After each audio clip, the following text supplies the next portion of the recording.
Let's get into it. 1, 2, 3.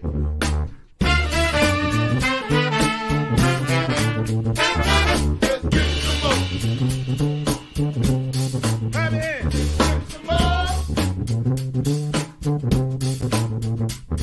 Just get some more.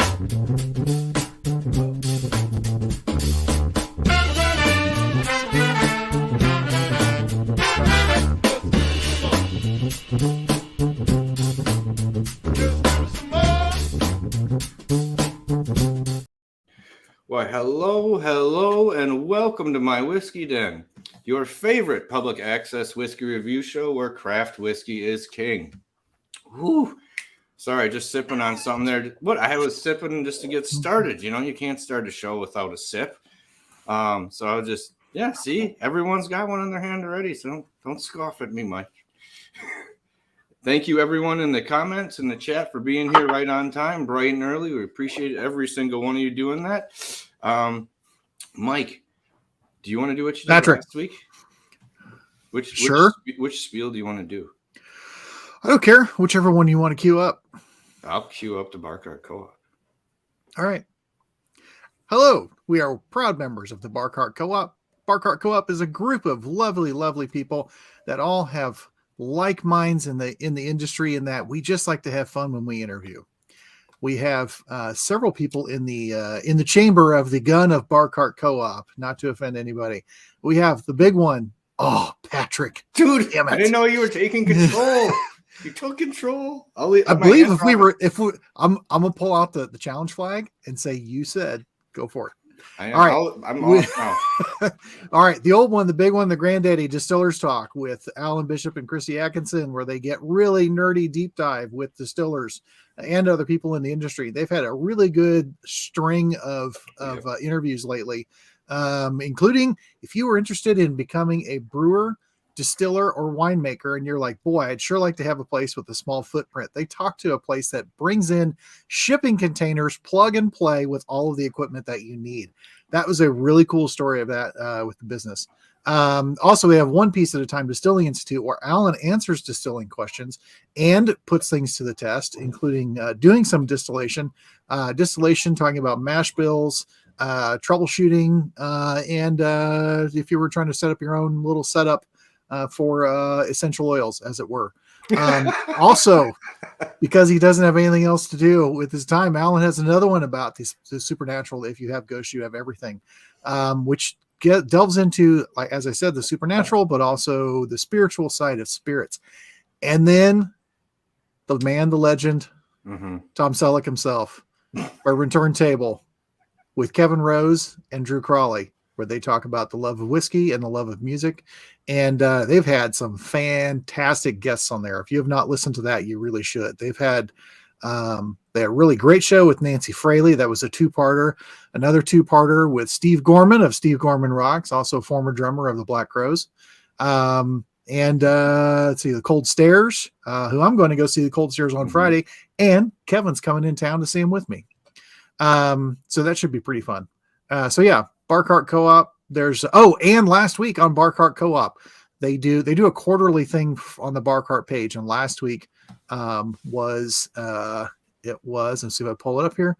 The story of Borrowed Page, where they made this blend of American whiskeys. This was batch 1 that was in there. It was a really good show. It had all the distillers on and the two founders of Mash and Grain that did the Borrowed Page.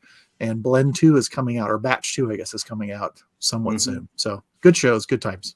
Good, yeah, interesting stuff. So thank you, Mike. That little workout I put you on there for a second. And thank you for who we have here tonight. Paul, thank you very much for Chef Paul. I'm going to take that back. I don't want to get in trouble like Chef Ramsay. I got to call you right. And feel free to yell at us. Like you idiot sandwich. But it's Chef Paul from 701, and I was gonna say you were here because you do really fine dining. I always see what you're doing, and on the pictures, it's fine enough. It's fine enough. I was gonna say it looks sexy. It looks exciting. It does. Oh my. I'm sorry, it does. I was gonna say as soon as ones you're like, I wonder if I want quail and their eggs at the same time. I guess I do. Some of that I promise. sexy quail. I promise you do. It's awesome.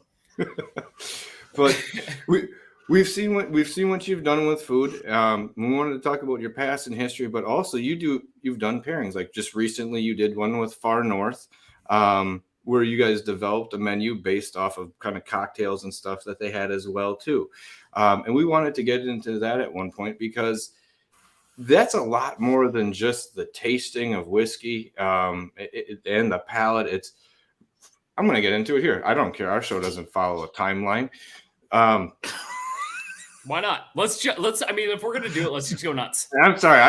Let's get wild. Do you start with something like that? Do you start with the tasting of spirits, or do you almost start with like the food that you have, the food or like that you're going to kind of be using, and then work the cocktails or spirits off of what you're doing? Honestly, the way that I think about food is, it's kind of weird to a lot of people. I don't have an idea in mind. It's more of a abstract thought.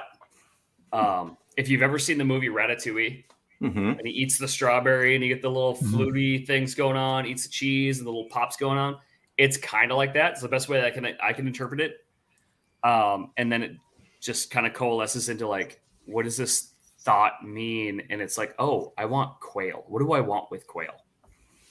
I want mushroom cornbread stuffing, pickled blueberries, and sunchokes. Because sunchokes are the unsung hero of fine dining, and you guys will not hear about those for another probably 5 years. They're just hitting the States huge now. It's also known as the Jerusalem artichoke, and they're just freaking amazing. And if you are new to this show, this is Paul's first time on, but he fits in excellent with our Fat Boy tasting notes. They're absolutely wonderful. Long time watcher, first time caller. Yeah. Excuse me. Yeah, sorry about that. I just kind of jumped off the rails because I got excited for a second. That's a lot like the kitchen life. I mean, it's constantly a barrage of, okay, now what? My sous chef is in the chat right now. Avalon, hi Avalon. She's gonna freak out here in a second. On this past Saturday, we were running service. We were getting absolutely killed. Just all the people were in. Everybody was excited, and our hoods kept dying, which is nobody's fault. Absolutely nobody's fault. But it's how do you go? How do you keep going and just keep that system going? It was wild. It was one of the wildest services I've ever had in my life. So, well, it's a good thing that customers are so understanding when things don't go well. Well, that's the point. I mean, it's from the customer standpoint, they don't know anything's going on. They shouldn't know anything. And I mean that in the nice way. Like, they don't need to know that, your line cook came in and just absolutely just ruined the day. You had to send them home, but there can't be a missing service. There can't. I mean, you guys are giggling right now, but this is my life. I might have been the cause of someone getting sent home once, or getting sent to the other side of the bar. Well, they were sent home and they decided to come to the other side of the bar. Mr. Jameson has sent a few cooks home in his day, so it happens. It does. Sorry, so I want to ask a question. So you were talking about with Ratatouille and the flavors and things like that. What flavors, when you're coming up with something, you're coming up with the dish or just in general, what flavors do you want people to experience? So I like fireworks. I'm that kind of guy. I want something that's going to be very pleasing. Like the quail meat it's soft, it's delicate, it's succulent little quail. It's delicious. Then you get this rich sunchoke puree underneath. And I did some roasted sunchokes, so you get different textures of that. And I was like, oh, well, if I'm going to do that, I might as well go all in. And I sliced them thin, fried them, made sunchoke chips, like potato chips. Did that on the side. I want to do it with blueberries. How do I add an extra element? I'm going to pickle my blueberries. And then I took some blueberries. I added some raspberry vinegar that we make and blended that, threw a little gelatin in it, and made a fluid gel. So I had this like semi-set gelatin, is essentially is a fluid gel. Pipe that on top of the quail after it's done roasting. You got these pickled blueberries as a bright citrus. Well, not citrus is the right word, but bright acidic, blueberry. Which, when was the last time you had a pickled blueberry? I Never. haven't. You mentioned that, and you saw my head. I go, Yeah, I already started to spin up there. You got the soft, avian bird that's doesn't have a ton of flavor. I mean, it's got good flavor, but it's not a ton. But how do we accentuate this? How do we make this better? How do we make this thing the star? And that's kind of how it came to be. I mean, it's just, my mind is, it's a dozen squirrels running in all directions at all times. And it's like, hey, I found this. I found this. Okay, how do we make this work? We're going to make this work. And that's kind of how my brain works. And I think that might play into what a lot of the, restaurants are doing now, where you're playing seasonally, where it changes quite frequently, almost kind of weekly or bi-weekly, with things that you could have at your disposal. Does that work in your restaurant? Because it seems like that's kind of the way it may, with the way your brain works and with what you use. Yeah, I mean, we change our menu about 3 times a year. Okay. We do kind of a spring, summer, fall, winter, and then kind of goes, just keep cycling that way. But like our specials that we put out, like we might only have, because it might be hyper seasonally, it might be, I only have 7 of these. We're going to sell this on a Saturday night when it's mostly busy, and we have 7, and that's it. Once it's gone, it's gone. So you're good. Like in mid to late spring, when fiddlehead ferns come into season, we'll have them for like a week. We'll do a special with those. We have them for a week, and they're gone, and it's just this beautiful little magical piece. So. I was gonna say, I dig restaurants where it's like that, where you're gonna have like the solid food that you're gonna have when you come in, but it is worth asking. It's like not every time you're like, so is it? What do you got that's exciting? Back there is like, well, we got one of these left, and you're like, go. I mean, if you guys I didn't even read it to you. Go ahead. I'll take whatever that one's left of a special that you have. I do that at restaurants all the time. I'm like, dealer's choice. Whatever you want. What would you order? If you were in my seat, what would you order? Go for it. That's what I'm having. But I mean, if you guys want to come up to Minnesota, you're more than welcome. I got some Miyazaki A5 Wagyu on the menu right now. I did see that. That absolutely was bananas. Disturbingly delicious looking. It's disturbingly delicious tasting. Okay. So, when you're coming up with stuff, do you have go-to combinations that you try to do with everything you come up with?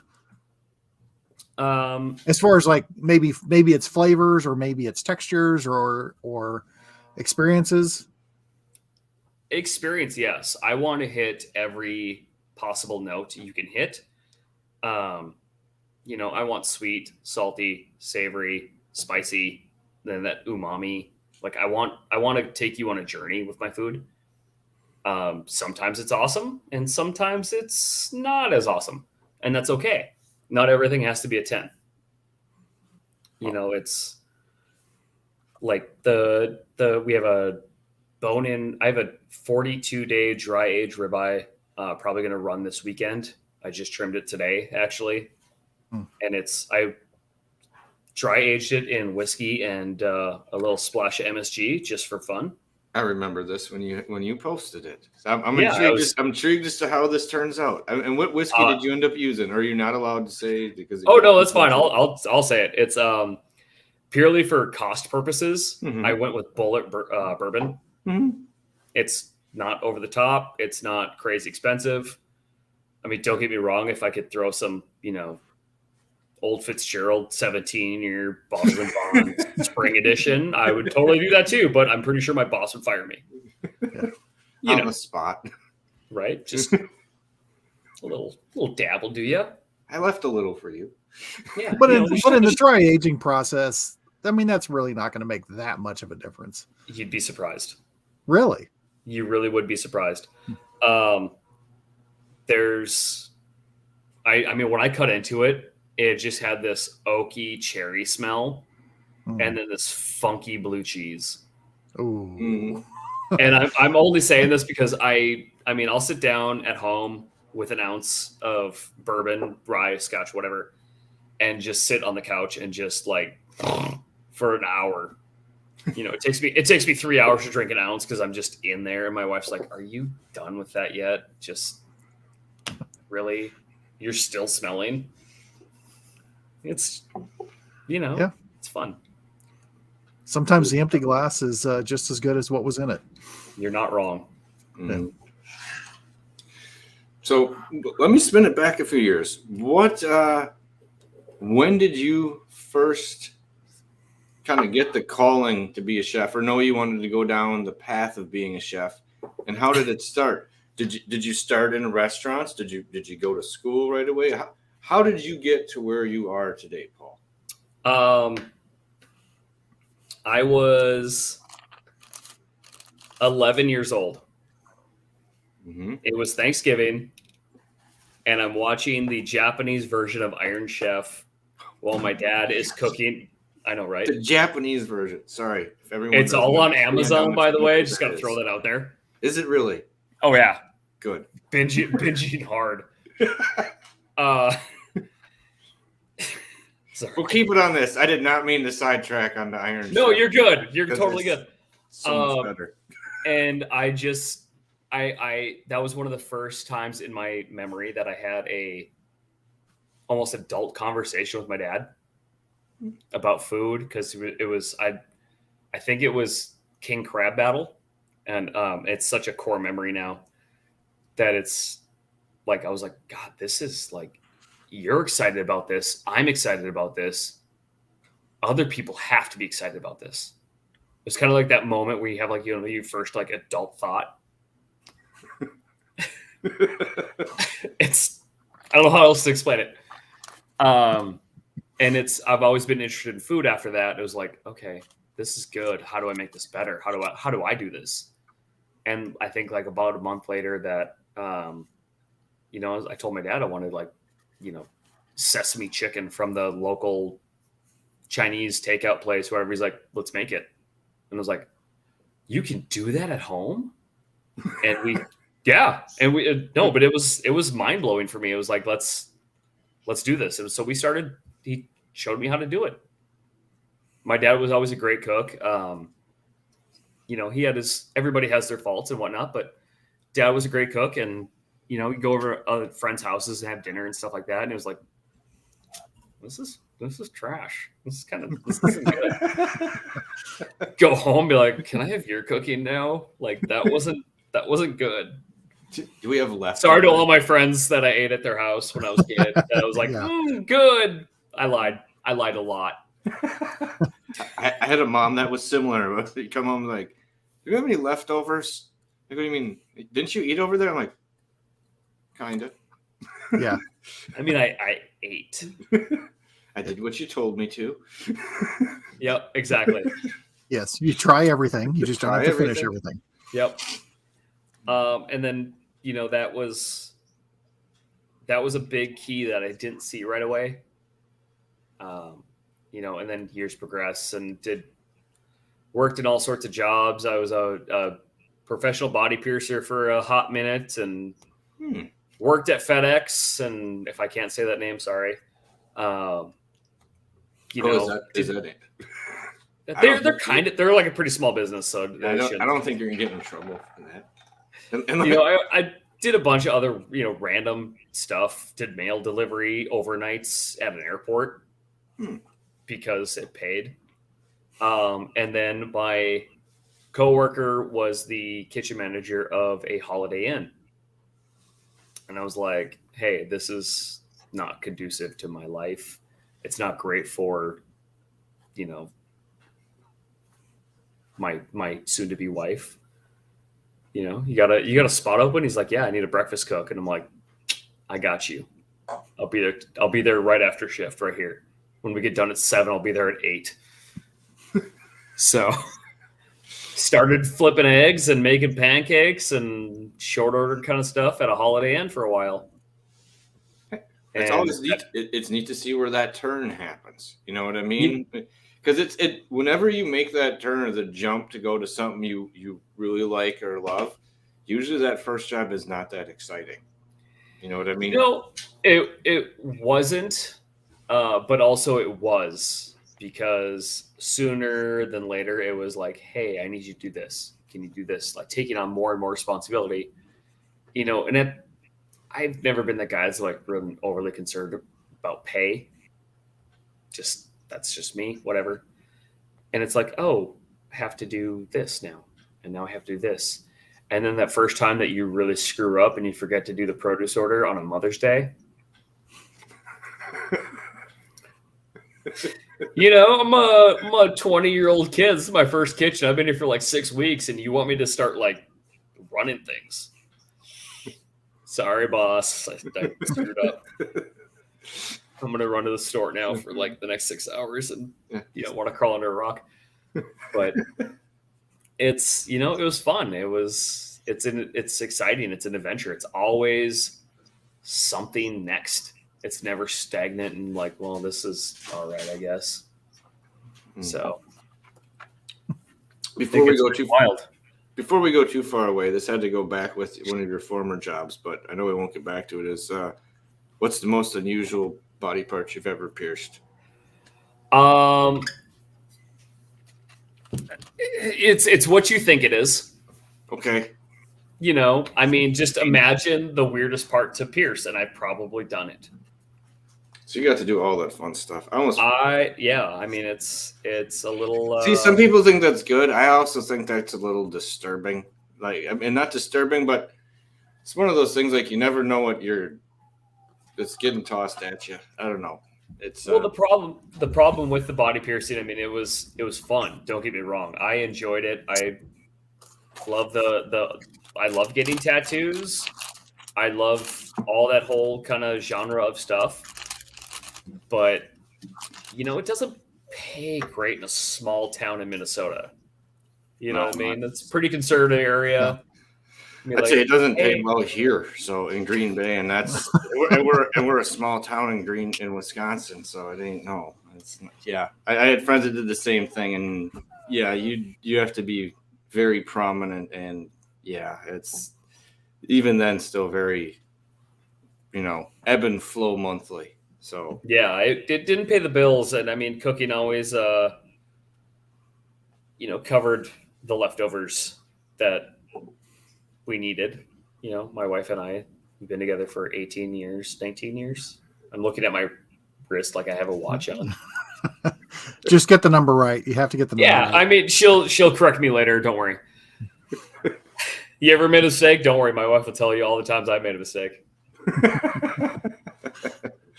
No, I love her very much. That's Avalon is my sous chef. Her boyfriend is from Wisconsin, and he orders a whiskey old-fashioned sour. Now, as a Wisconsinite or whatever you guys call yourselves, that works. What kind of madness is that thing? It is now there's like a few different things, but since it is right in the middle of brandy month, first off, you start with brandy and not whiskey. Right there already kind of throws most people off. Well, he also likes like brandy and water, so got that 50-year-old man vibe. It's It's I like it here. I'm never leaving. I'm sorry. I'm part of the crew now forever. I don't care what you say. I'm gonna just constantly show up. we'll leave the link out there. You can show up. Perfect. Yeah. Just slip in whenever you feel like it. Right. Just make terrible comments and leave. All right. So I want to circle back again too. When you talk about going to eat at other people's houses, you didn't like their food and so on. But if you get invited somewhere now, like last minute, let's say Pat's like, hey, come on over. Do you whip up the same thing, or do you have like a couple of things that you'll always do? Cause like, I can do this fast and it tastes great. No, actually I love to riff. Cooking is a lot like playing music, which I'm good at one of those things. I'll let you guys decide later. But, when you like throw an extra guitar solo in there and just, let the magic fingers, I don't even know what I'm playing right now, but it's a lot of fun. I mean, you just go with it. Like, okay, I got this. What am I going to make? In school, we did these things called Black Box. They made a whole TV show about it. It's called Chopped. That was literally the end of every class that was in the kitchen. Is you get these ingredients and just good luck. Make us a dish. We're going to judge you on what you can create.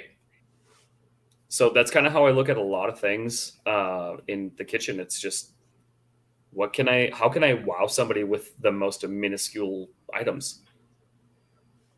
Take what you have and kind of create something exciting out of it. Yeah, it's a lot of fun. Like, it's amazing what you can do with just carrots. Yeah. What's the most white trash thing you've ever whipped up? Okay, so now you're in my wheelhouse. I'm gonna sit up straight for this one here. All right, chicken and a biscuit, squeezed cheese. What other things you got now? I have an absolute garbage palate. I love I'm not kidding. My favorite thing to eat to this day. I'm almost 40 years old. I love Velveeta shells and cheese more than I can physically describe. I love Velveeta and just actual chef's kiss. It is so good and just so gross at the same time. That is when I'm having besides like really good ramen, because ramen. Oh yeah. I'm not talking like they'll open the package, because I lived off of that for like 3 months. But everyone that's good ramen. I know, right? But good ramen with the pork belly and the like tonkatsu with the be still my little heart. That was one of my first things to do when I moved back up here, is find a good ramen place. I was trying to explain to my son about how he had to slurp his noodles, and he's like, "I'm supposed to do that." I'm like, "Here you are." It's a sign of respect here. I'm like, "You can even make it loud." He's like, "I can do what?" I'm like, "They'll be excited." Oh yeah. Except he does do it at other places now. But I would say, like, most white trash, if you want to use that term, probably Velveeta, fried Spam, poached egg, and then just like sprinkle just straight up MSG on top. Yep. It sounds kind of Hawaiian. I mean, you're in Spam country, so we got a Spam museum in Minnesota. Yeah. Really? Yes. Yeah, it's in the South. I haven't, and by the South I mean it's above Iowa. I haven't made it there yet, but I planning to go. I think it's just south of the Twin Cities. Yep. Yeah. I was trying to get there when we went down to Minneapolis for the Renaissance Festival this year, but didn't make it. I don't know if this was referencing what you were making, but it sounds like even better. Getting that little smoky edge to it. Nice, Renita. Sorry.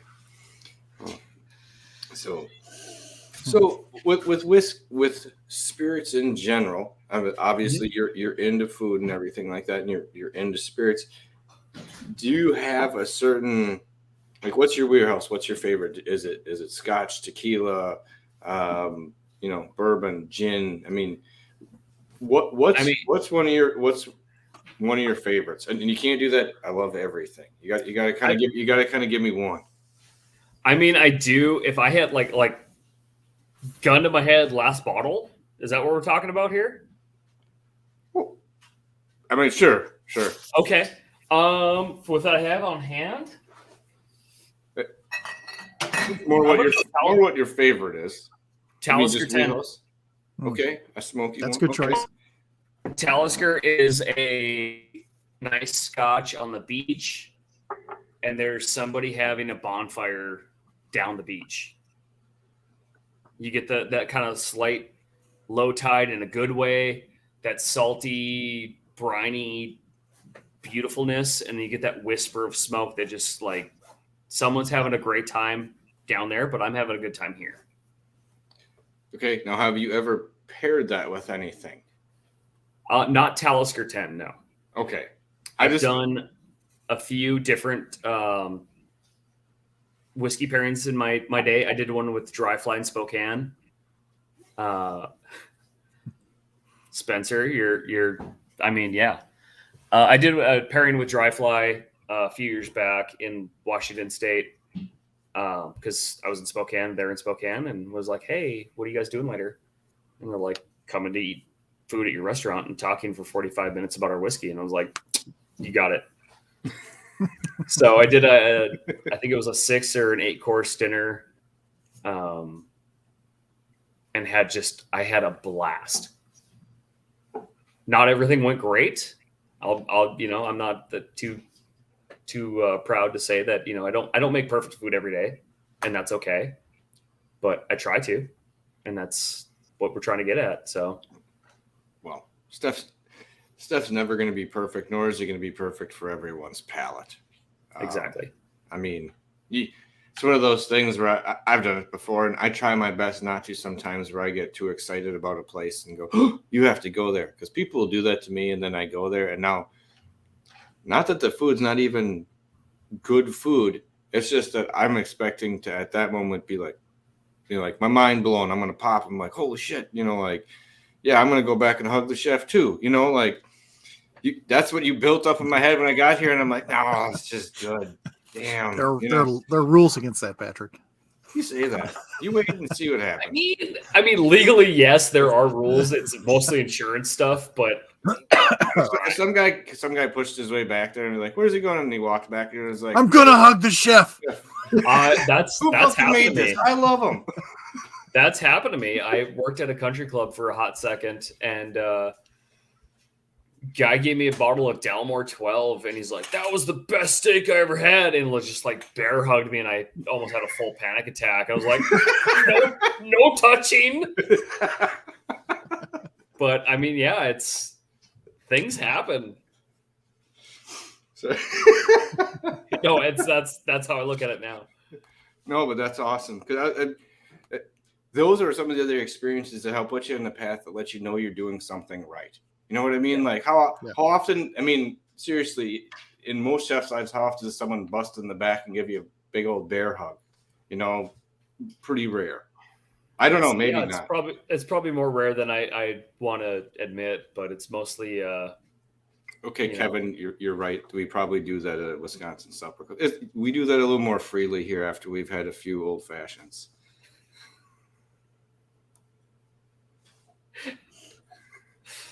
Oh, let me know when you get into the brandy and waters. No, I can't. That's him. I'm not brandy and water. No, that's not happening. I mean, why would you do that to brandy? Yeah, I don't know. That's no good. So it's his thing. It's his thing. It's the same thing with everything else. You drink it the way you like it. I'm usually a judgment-free zone, but when it comes to like brandy and water, I'm going to judge you pretty harshly. I feel but fairly. Well, wait a second. Now, this gets into a different... What type of brandy is it? Is it, I want to say, lower quality, where it's not really... It's kind of fake flavors to begin with in the brandy? Then it's not, I might be okay with it. I am absolutely an infant when it comes to brandy. I know absolutely nothing. I know it's a distilled spirit from from wine, like grapes and whatnot, but that's where it ends. Oh, so... Oh, I know. I'm the worst. I love it. Oh, yeah. I love it. See, we both saw that. Mike's It's a big fan. Slovovitz. Mike's That's a big right. fan. Be still my Croatian heart. I got 3 Slivos up there. Oof. But speaking of flavor thing, which I'll throw it off there, because Slovovitz it can be acquired. And, as far as I understand it, and I do believe this because it is Eastern Europeans, its purpose is just to get you drunk. Oh, yeah. It's not it's cheap and people can make it at home, and it's to get you drunk. But my sister joined this Croatian group out in Phoenix where she's at, and they do Slivo, and then they drink it down a little bit in the bottle, and then they put honey back in the bottle, and they mix that Slivo with honey. And give it a holy good shake. Shit, is it good? I mean, it's like, because you lose that, because the plum Slivo can get a little rough sometimes, especially the cheaper stuff. But with that honey on there, man, that honey and that plum, it was good stuff. That's a world I know nothing about. I still we just got your sous chef in trouble. Oh no. She's no, very I mean, open about she's it. like, wait, honey? That's why your breath always smells like plum. Sunday's gonna be rough. It's a lot of the bacon it's a lot of bacon you showed people tonight. The candied bacon. If you want to, that's kind of like a base layer. If you guys you can always add more things to that. It's throw a little chili flake on there, throw a little, cardamom, throw a little whatever you want on there, and just make it your own. Yeah, but like you said, if you've had a little bit too much, that might help soak things up, get a little sugars going. Besides the breads, plus bacon's fantastic. Everyone knows that. The show knows it. Most people out there do. It's just vegans know it's good. They can't even argue that shit. They can't. I'm not going to say anything about vegans because I got some. No, I don't feel. I'm just lovely. saying, I'm going to smile. I have friends that are. And they're honest. Bacon tastes delicious. Then they'll say it. And that's fine. I converted to vegans in culinary school with vanilla bacon ice cream, and I still. That was like a decade ago, 12 years ago, whatever, and I still kind of feel bad about it. But kind of not sorry. We've got an event next week that it's technically a Christmas party, but we dubbed it from the first time that it got put on. It was called Bacon Fest, and we're at like 14 or 15 years now. It's gotten bigger and bigger, but everybody has to bring something that's made with bacon. You would be surprised the things that the weird stuff people come up with bacon. And there's some people that just bring bacon or bacon wrapped bacon. or there's no, I mean it's great, but it's that's next Wednesday, and it's just okay. You got to get ready for it live. Oh God, this I say it in the kitchen a lot. You threaten me with a good time. I dare you. Yeah. Yeah. It's really hard. I mean, because that's one of those things, and I think it's just because bacon's great. But you do get to a point, just like if someone put a table of alcohol, you get to a point where you're like, I cannot go any further with this. Bad things are going to happen if I go further. And with the bacon, challenge it's like accepted. I am not a small man, but I know my limits. Hey, it's when I like to. Oh, go ahead. No, please go ahead. I'm making terrible jokes. That's all I'm doing. I was just saying, okay. I see my limits, and I like to wave at them as they go by. I was gonna say that's one of those things where like you see the limits and you go past it. Isn't that how you prove you're better? Yeah, you've outdone yourself. I used to work for Intel Computers as a chef there because they have dining in all of their facilities. And my last day, I had a good relationship with the executive chef there, and he's like, "What do you want to do? It's your last day. You do whatever you want." And I'm like, "I want to do bacon everything. Everything." I did green beans fried in bacon fat. I went through 14 pounds of bacon in 2.5 hours. See, that just sounds exciting. It was. See, that's a challenge accepted moment. bacon stuffed bacon wrapped pork loins, like bacon mashed potatoes, and then bacon fried green beans. And I was just like, this is what I want to do. Yep. I want somebody to have like a cardiac by the time I leave. I was going to say, I'd like to come in and like, what the fuck are you guys doing today? I like it. Whatever happened to Bacon Day? Damn it! It was a weird business to be in. Like cooking is a weird business to be in. You get relationships with people really quick, and I mean, really day one. You know, somebody's like, "Hey, that was an awesome dish. I'll be back tomorrow," and be like, "Okay, now I got to push myself a little bit more."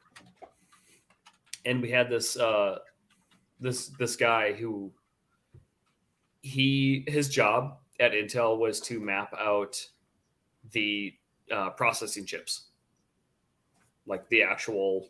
Oh, okay. This pin connects to this for this job. Drafting that all day long. From the company, he told us that he wasn't allowed to sit for more than 4 hours at a time, due to like health. Like they want to like get you up, like move, like. And he's like, "Hey, that was awesome. I'm coming to your place tomorrow." So it was like it's a cafeteria, to be fair, and every place had its own like theme. Mm-hmm. My station was the international theme, so I had like a 4-foot Mongolian grill in the middle. Oh, fucking yeah, dude, I could get 33 orders on that thing at once. Oh, I so would it's no small thing in the middle then. That's a lot. No, it's a beast. Like I walked 22 miles a day. And I still walk probably 14 a day. You know, that's how I keep my girlish good looks. But you know, it's like, hey, today I'm doing, you know, butter chicken with ghost pepper sauce, and use like one ghost pepper, and had guys that were legitimately straight off the plane from India the day before, and they would be like, "This is the best butter chicken I've ever had in my life." My wife's giving me notes right now. Sorry.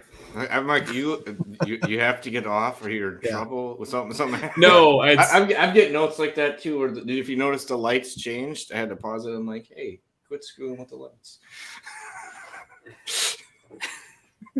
She's watching. She's gonna critique me later, and I appreciate it because I have like zero media training. Oh, but well, this isn't the show to train you. Welcome to the club. Right? No, but I've had people from India be like, "This is the best Indian food I've ever had. It's better than my mom's. Please don't ever tell her that." And all I'm saying is that I don't know your mom. I can't. I can't tell your mom. You got a phone? We can send her a message, right?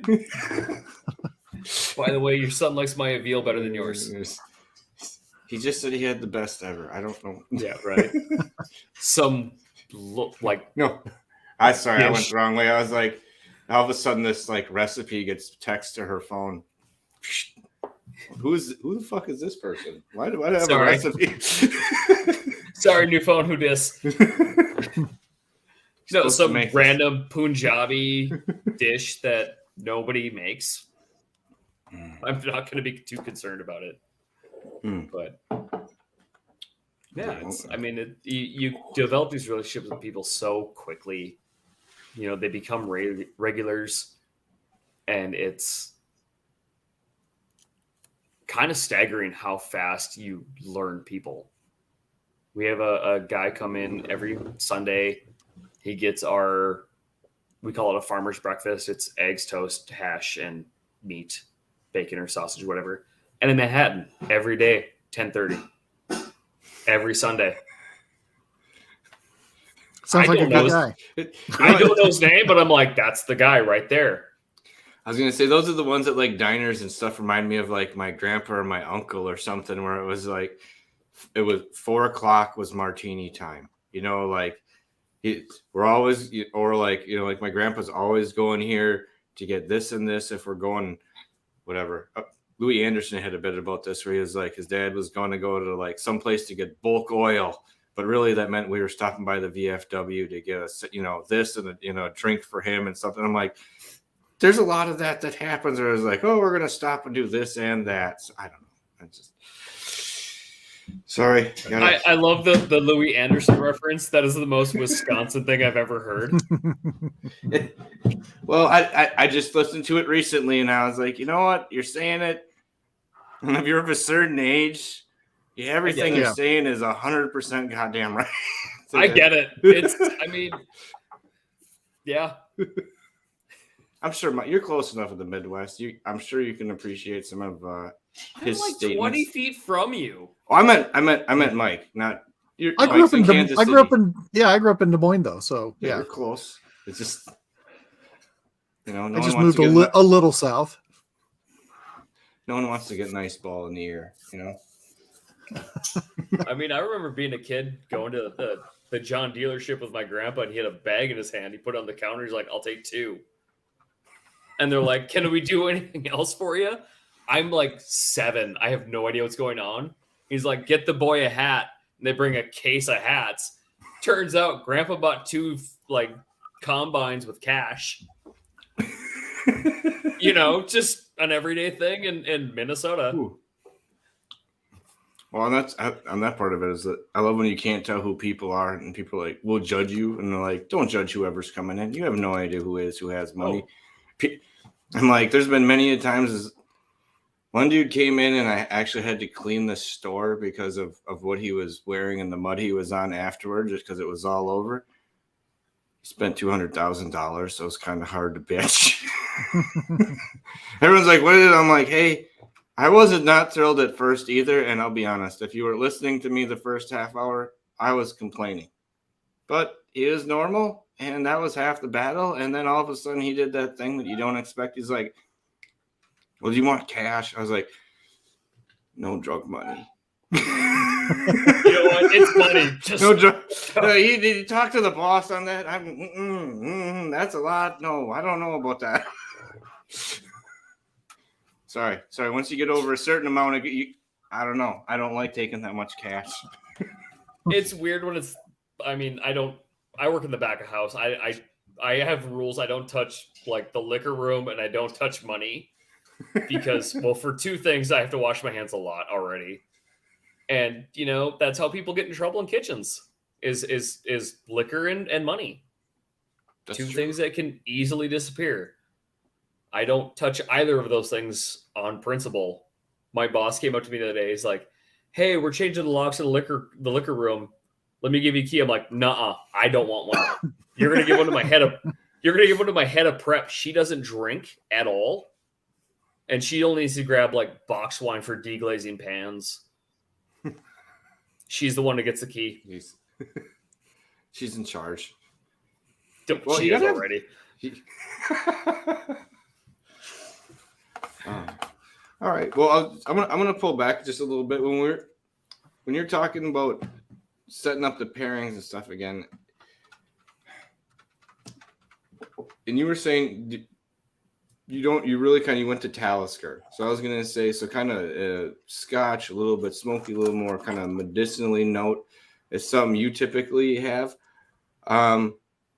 What is your ideal kind of spirit or ideal cocktail to work with? I was gonna say if you're going to be doing like because you seem to not just do like one course, you're doing 4, like at least 4 or more courses.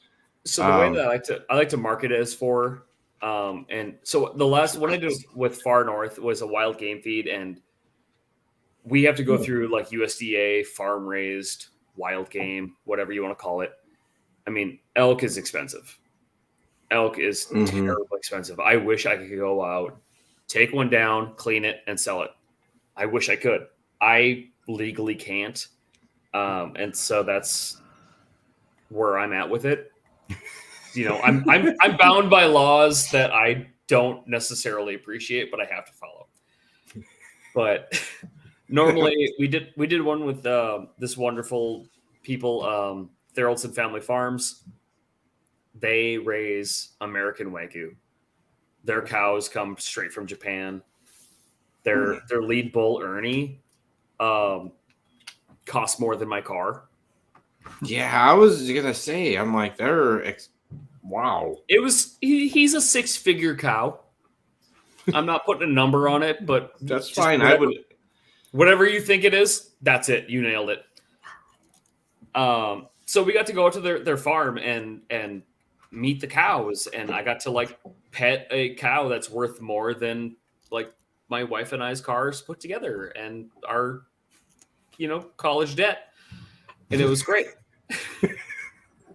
Do they still pour like beer on or give them beer and like massage them? That's actually a pretty. I know it's rare. In Japan, but they still will. It's more of to keep the animal calm and relaxed, because the more calm, that's when you get like the Miyazaki, beef, that really hard marble. American Wagyu doesn't look like that. It's got a different fat content. It's higher in omega-3s than it is in like fish. Okay. So it's a more heart healthy beef is what, I mean, if you're getting American Wagyu, that's what you're getting. If you're getting like A5 Japanese, you're going to eat 6 ounces, and anything more than that, you're probably going to shit your pants because your body can't handle that much fat. And that it's true. It really is. I mean, if you do look at it the way it starts, it kind of gives you that idea to begin with. It's so good and so rich that it kind of hurts. These are all great taglines for a steak. Right. It'll make you shit your pants, and it's so good it hurts. I need to get on like the National Beef Board and start marketing beef That's the right. way like Lafroig does. Beef, Like it'll make you shit your pants. Mermaid's bathwater. It's like it's a walrus smoking a pipe. It makes you clench your chest thinking you're having a heart attack in the best way. Yeah, because it's not. Every time I hear that, I think of the Chris Farley bit from Saturday Night Live back in the 90s. They're all sitting around like the Mike Ditka, the Bears guys. Yeah, and he's just sitting there just like wailing on his chest, and they're like, "How money was that for you?" He's like, "That makes a baker's dozen for me." Like that's every time I take a bite of steak, I'm like, "Today's the day." That's no, but how you can go with the one where you like horked up a pork chop. But what a way to go! Yeah. No, but we got this gorgeous beef.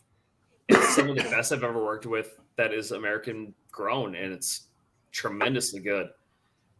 We did a Wagyu dinner. We marketed it as 4 dishes, and we ended up dropping 6 or 7 courses. We'll plan for surprise courses that we don't put on the menu. But that's nice. It's so much fun to watch this. Like it's like a 2-bite thing, but it's this left field. Oh wow, that's so much fun. The wild game feed we just did, we were planning on doing lamb's blood macaroons. Really? So you can whip blood. This is gonna sound really cryptic. Sorry. You can whip blood like egg whites because it has almost the same proteins.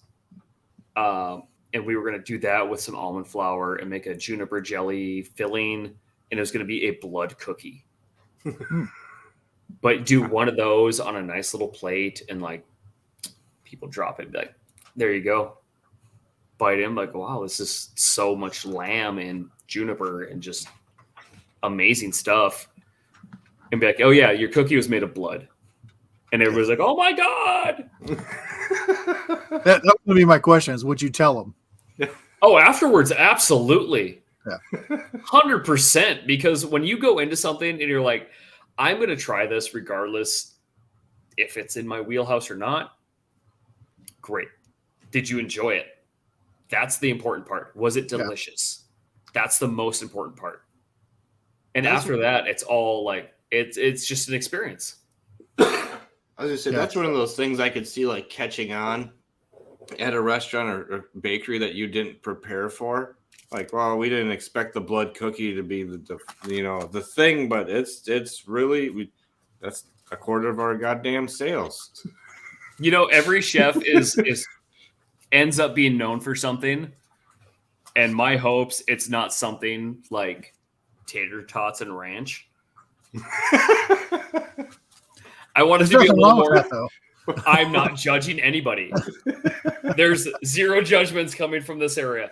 I just hope for my personal sake that it's something a little more elevated and a little more fun than, tater tots and ranch. I mean, unless I'm making the tater tots, which I my just sous mean chef like if you're gonna they're- be making this and you make it like the best tater tots and ranch ever, you're the one who put it on the menu. there's nothing wrong with tater tots and ranch, but after doing, washing dishes and getting sprayed the face with ketchup and ranch, I don't want to eat it ever again. I still to this day don't eat ketchup. Well, I was gonna say, are there things that, being in the industry, are there things that you will not eat now? I don't eat ketchup. I'm not a huge fan of ranch personally. If anybody likes these Before things, or more power after? to you. Before or after the dishwashing incidents? Oh, after. Okay. You get being in this business as long as I've been in this for about 18 to 19 years, you get very jaded on what you want to eat. And it sounds really mean. It does. I'm sorry. It does. No, I love this. It's Keep fair. going. Keep going. I believe it's like an automobile worker not wanting to work on his own car. You're like, no. You're not wrong.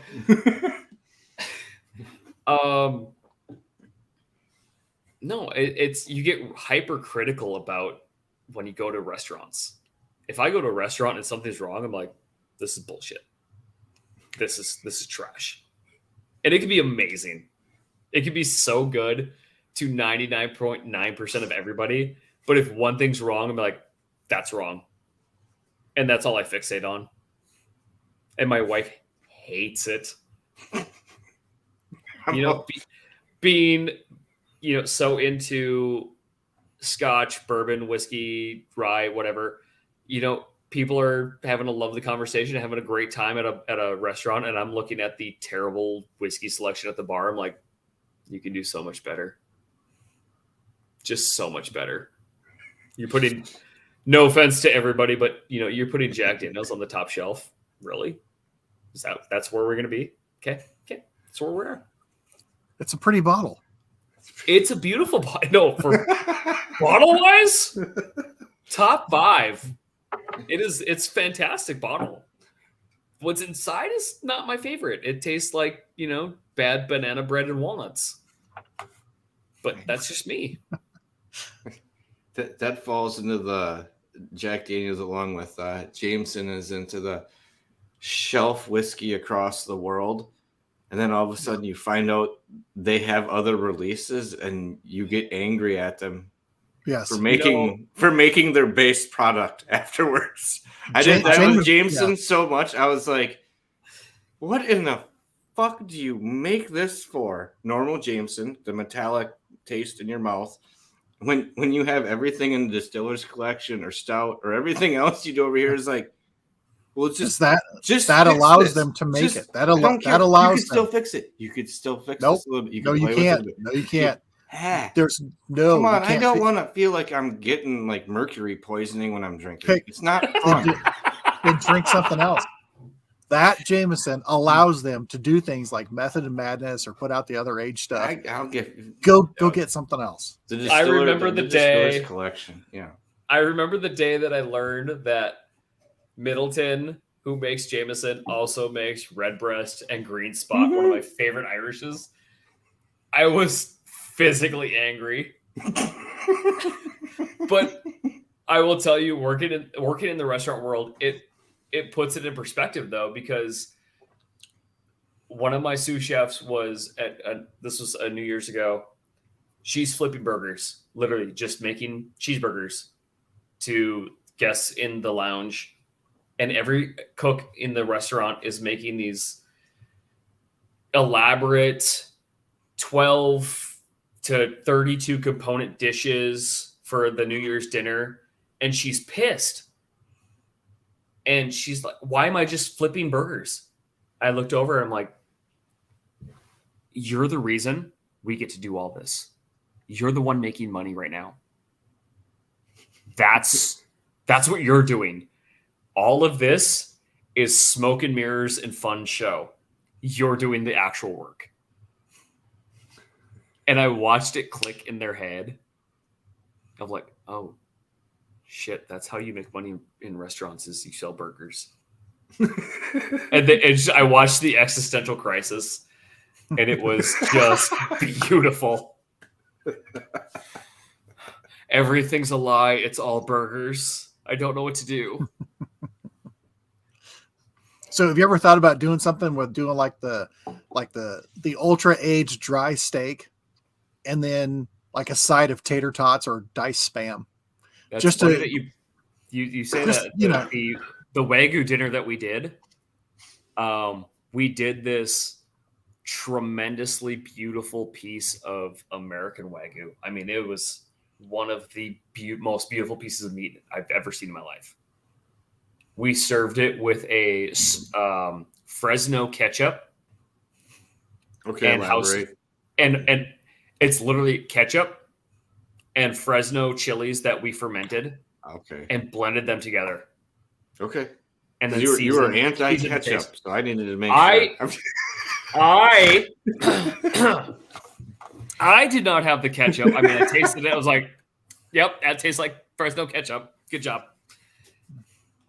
We had this amazing, it was a $1,300 piece of ribeye.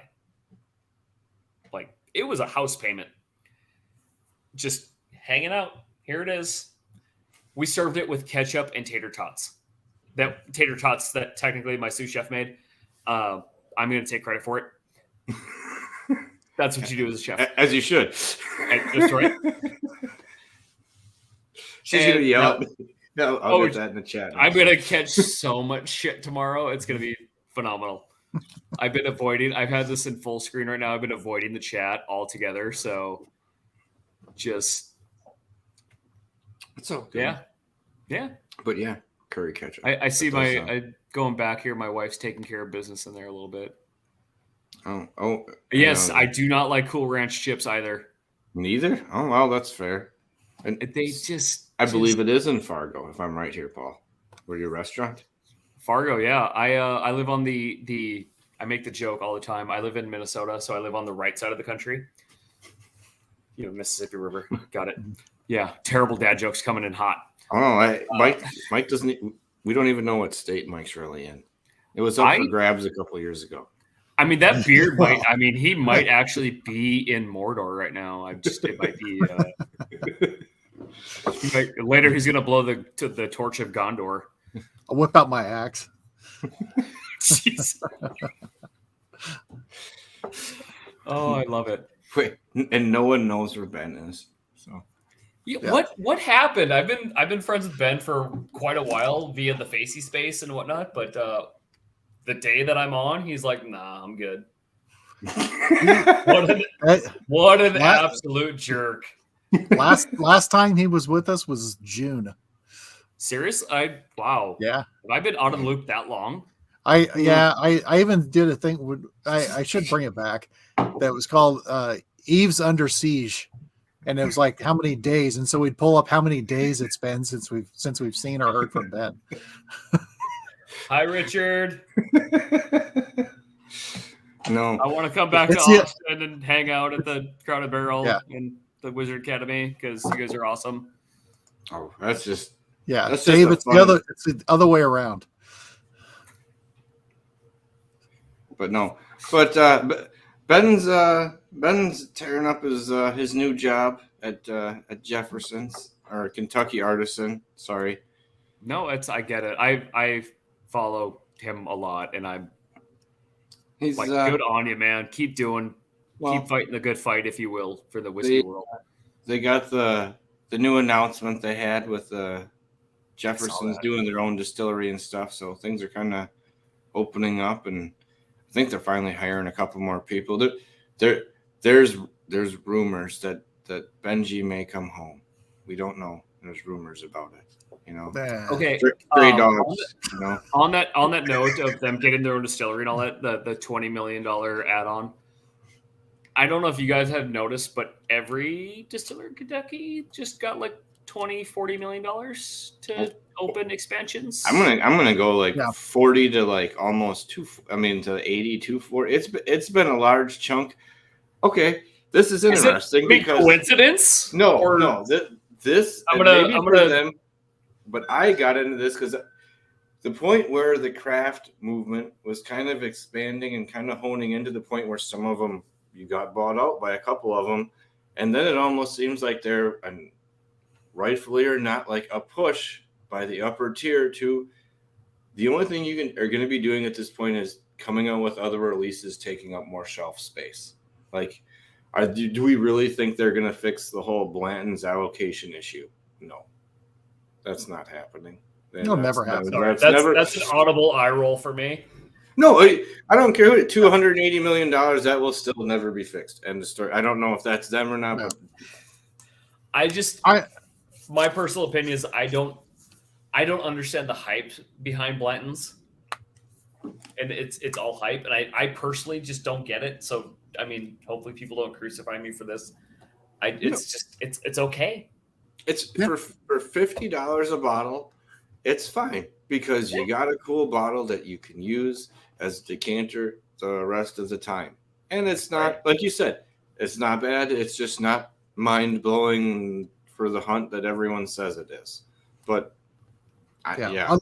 unless you go and you search for those dates. You're trying to buy a bottle because it's your kid's birthday and you're going to save it for him. Or trying to do this. It's their They're not other the only ones release. who do that, but it is a good looking bottle. I went the other route with that, and releases. I went the other route with that, and I just got when my daughter was born. I found the same year that for Brooklotic, Port Charlotte was made. Very cool. It's whatever you hit that it's- year that you like, you know? Yeah. Because Port Charlotte is delicious. And it's, why not? It's a Exactly. little different. Yeah. I mean, I get that part of it, but just like the just mad grab it's just weird to me. Well, it's one of those things that if you haven't had it, maybe you get excited like that, and you do. But if you have, I find it hard for you to want to go back at a high price point. How about that? I mean, when I lived in Washington State, I could get Blanton's $70 max. I still don't know if that'd be even in today. I don't know if I would pay that for it. That was. I mean, to be fair though, that was with a 20% alcohol tax. Oh yeah, So Washington's that's awful about that. yeah. Okay, they just fall into a not friendly state in general. We usually bitch about taxes and laws, and that's just a big fu to everybody in general. Washington's probably the worst in my personal opinion. I mean, granted, I haven't been everywhere, so living there for as long as I did, a 20% tax on, and they literally called it a sin tax, which makes me giggle because one of my favorite bands is called Amigo the Devil.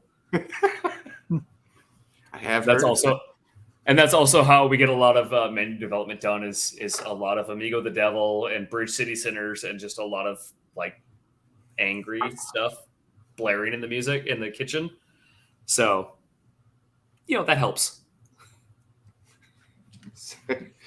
Sorry, Richard. I look back. I knew you when you were punk. That's a true statement. Sometimes That is 100%. That is legit more beyond than you'll ever know. Hey, you cut me deep there, Richard. That's all I'm gonna say. You may not have known it, but you kind of cut me deep on that one. Can we all agree that that punk will always be better than dubstep? That's a little jab at my buddy Tiny. I mean, I don't think there'd be too many people that argue with that. I don't. Yeah, this seems like a He will. unanimous victory. Yeah. He'll argue, and that's okay. What's worse, dubstep or the fans of dubstep? Ooh, okay, now you're doing stuff, Mike. All right. Thanks for having me, guys. I appreciate it. No. Yeah. All right. I do want. So I want to talk about the food, the recipes in general, because bring them up. There you go. this one. I've been snacking on this. As I told Paul, I made the bacon last night, and my stipulation was you have to save me 2 pieces of bacon. Everybody saved me exactly 2 pieces of bacon. So that's what I've been snacking on throughout tonight. And this is a very simple recipe. It's also really stinking good. So, and I've been pairing it with a ragtime rye And then also because I don't have any far north spirits, the Lost Lake from Crooked Water, Minnesota Oh, stuff. you went Yeah. that way. Nice. Well, to I go had this week. I had to go north. Okay, that's I Yeah. appreciate. I mean, personally, I went California, so I'm having Redwood Empire Rocket Top, Bottle to Bond. Ooh. I know VIP. it was in the local liquor store, and I almost peed my pants with excitement. So I never thought I'd see it. Mm-hmm. Had to do it. Sorry, Mike. What did you just say? What did you pair it with? I have hold on, man, answering Miss Yeah, I did that too. I looked at the chat for a second, and I lost Yeah. where I was at. Ragtime Rye. I had it with Ragtime Rye first, single Okay. barrel Ragtime Rye, which is really good. Mhm. And then now I'm doing the Crooked Water Lost Lake. Okay, I'm intrigued what you think about that. I'm clearly liking it. Crooked Water has some of the most absolutely gorgeous labels in the business. Yes, they are fantastic. Yeah, I went with the bulk. I'll write that down. I lost my pen somewhere. I can Yeah. fix that for you. I have a bottle of that. And also as my daughter said when we talked to Heather, she's just cool. Yeah, it was one of the few times we had several young female viewers making comments. Not to say, well, yeah, They weren't there for us. I can tell they you weren't that. there for us. I'm going with the Balcones single malt, and I am digging the little maltiness going on with what's going on in the bacon here. And like you said, Mike, it's a simple recipe, and like you said, Paul, you can add a little bit here or there to it to kind of throw it around and kind of twerk it. But sometimes a simple recipe is what you really need at the holidays to make something stand out, but actually be doable. You know, you don't want to bog yourself down with, oh, people are coming over. Now I've wasted how much ever time doing this and this and this. Some simple, in and out. And sounds dumb. I've done this before. Things that are bacon or chocolate covered bacon, I've had in the middle of things happening as an event's going on. And people love warm bacon no matter what it is. Or when it comes out, it's like warm cookies. Bacon. It's like warm cookies. They kind of fight you for them. Yeah. Well, the beauty part of that is, the candy bacon is you can literally change it any way you want. You throw, like Richard said, throw a little 5 spice on there. Cool. You can do that. You want a little sweeter? Throw some more brown sugar on there. You want to throw a little drizzle of chocolate on it? Do it. It's a beautiful base layer of just salty, sweet, delicious that you can have with anything. It makes everybody happy, and if you want it more crispy, cook it a little longer. If you want a little less, cook it a little less. If you want to use turkey bacon, get the hell out of here. So I did combine a little bit of that bacon with this bad boy right here. Roasted garlic is just, my. Oh yeah. So the house smelled fantastic last night. Oh, good. I'm glad you guys made them. Oh yeah, I'm not gonna like I said, it's one of those things where it's early enough in the season that if you can be doing something, you can make it for yourself, and then if you are having a holiday party, it's easy enough to make again. Now, it wife holds for a while. You can make it ahead of time, and it's not a huge issue. It's I found it it set after I made it it was one of those things that 15 minutes in the refrigerator kind of set up a little bit more and kind of got a little bit more intense flavor because I went back and I am not a garlic person. My wife is the garlic person. So I went back for that. I went and made a whole nother extra garlic thing up afterwards. I was like, maybe it needs a little more punch. And 10 minutes later, she's like, no, I think it's good. I was like, you said that? No, that's good. But normally she's overly to the point where it's for me, it's too much. It's take 2 scoops. She'll take 5. Keep whipping it in there. And not that it's not good. It's just different. Sorry. And what's Spencer had me at the beginning because I thought what Splendo? Oh damn it, Spencer!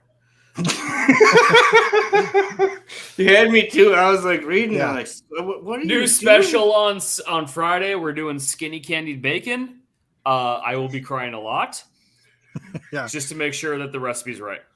Beyond bacon. So I made the dip last night, and we had a little bit of it because we basically just made things and made different dips and had just little appetizers last night for dinner.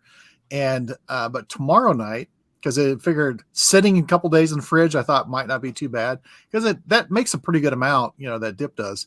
Tomorrow night instead of doing chicken with fettuccine Alfredo, I'm not doing Alfredo. I'm using that in place of it. Very nice. And my daughter today did a sneak thing. She took some pasta and she put a little bit of it with the pasta. She's like, it really needed chicken. It's like, well, surprising. That's what we're having tomorrow night. So I'm anticipating it's going to be pretty killer. It's really fun that you can take that and throw some chopped up pickles in it and throw that on top of like a burger and just that would be really good on a burger. Yeah, I was going to say, I'm like, I could see that going really well on a burger.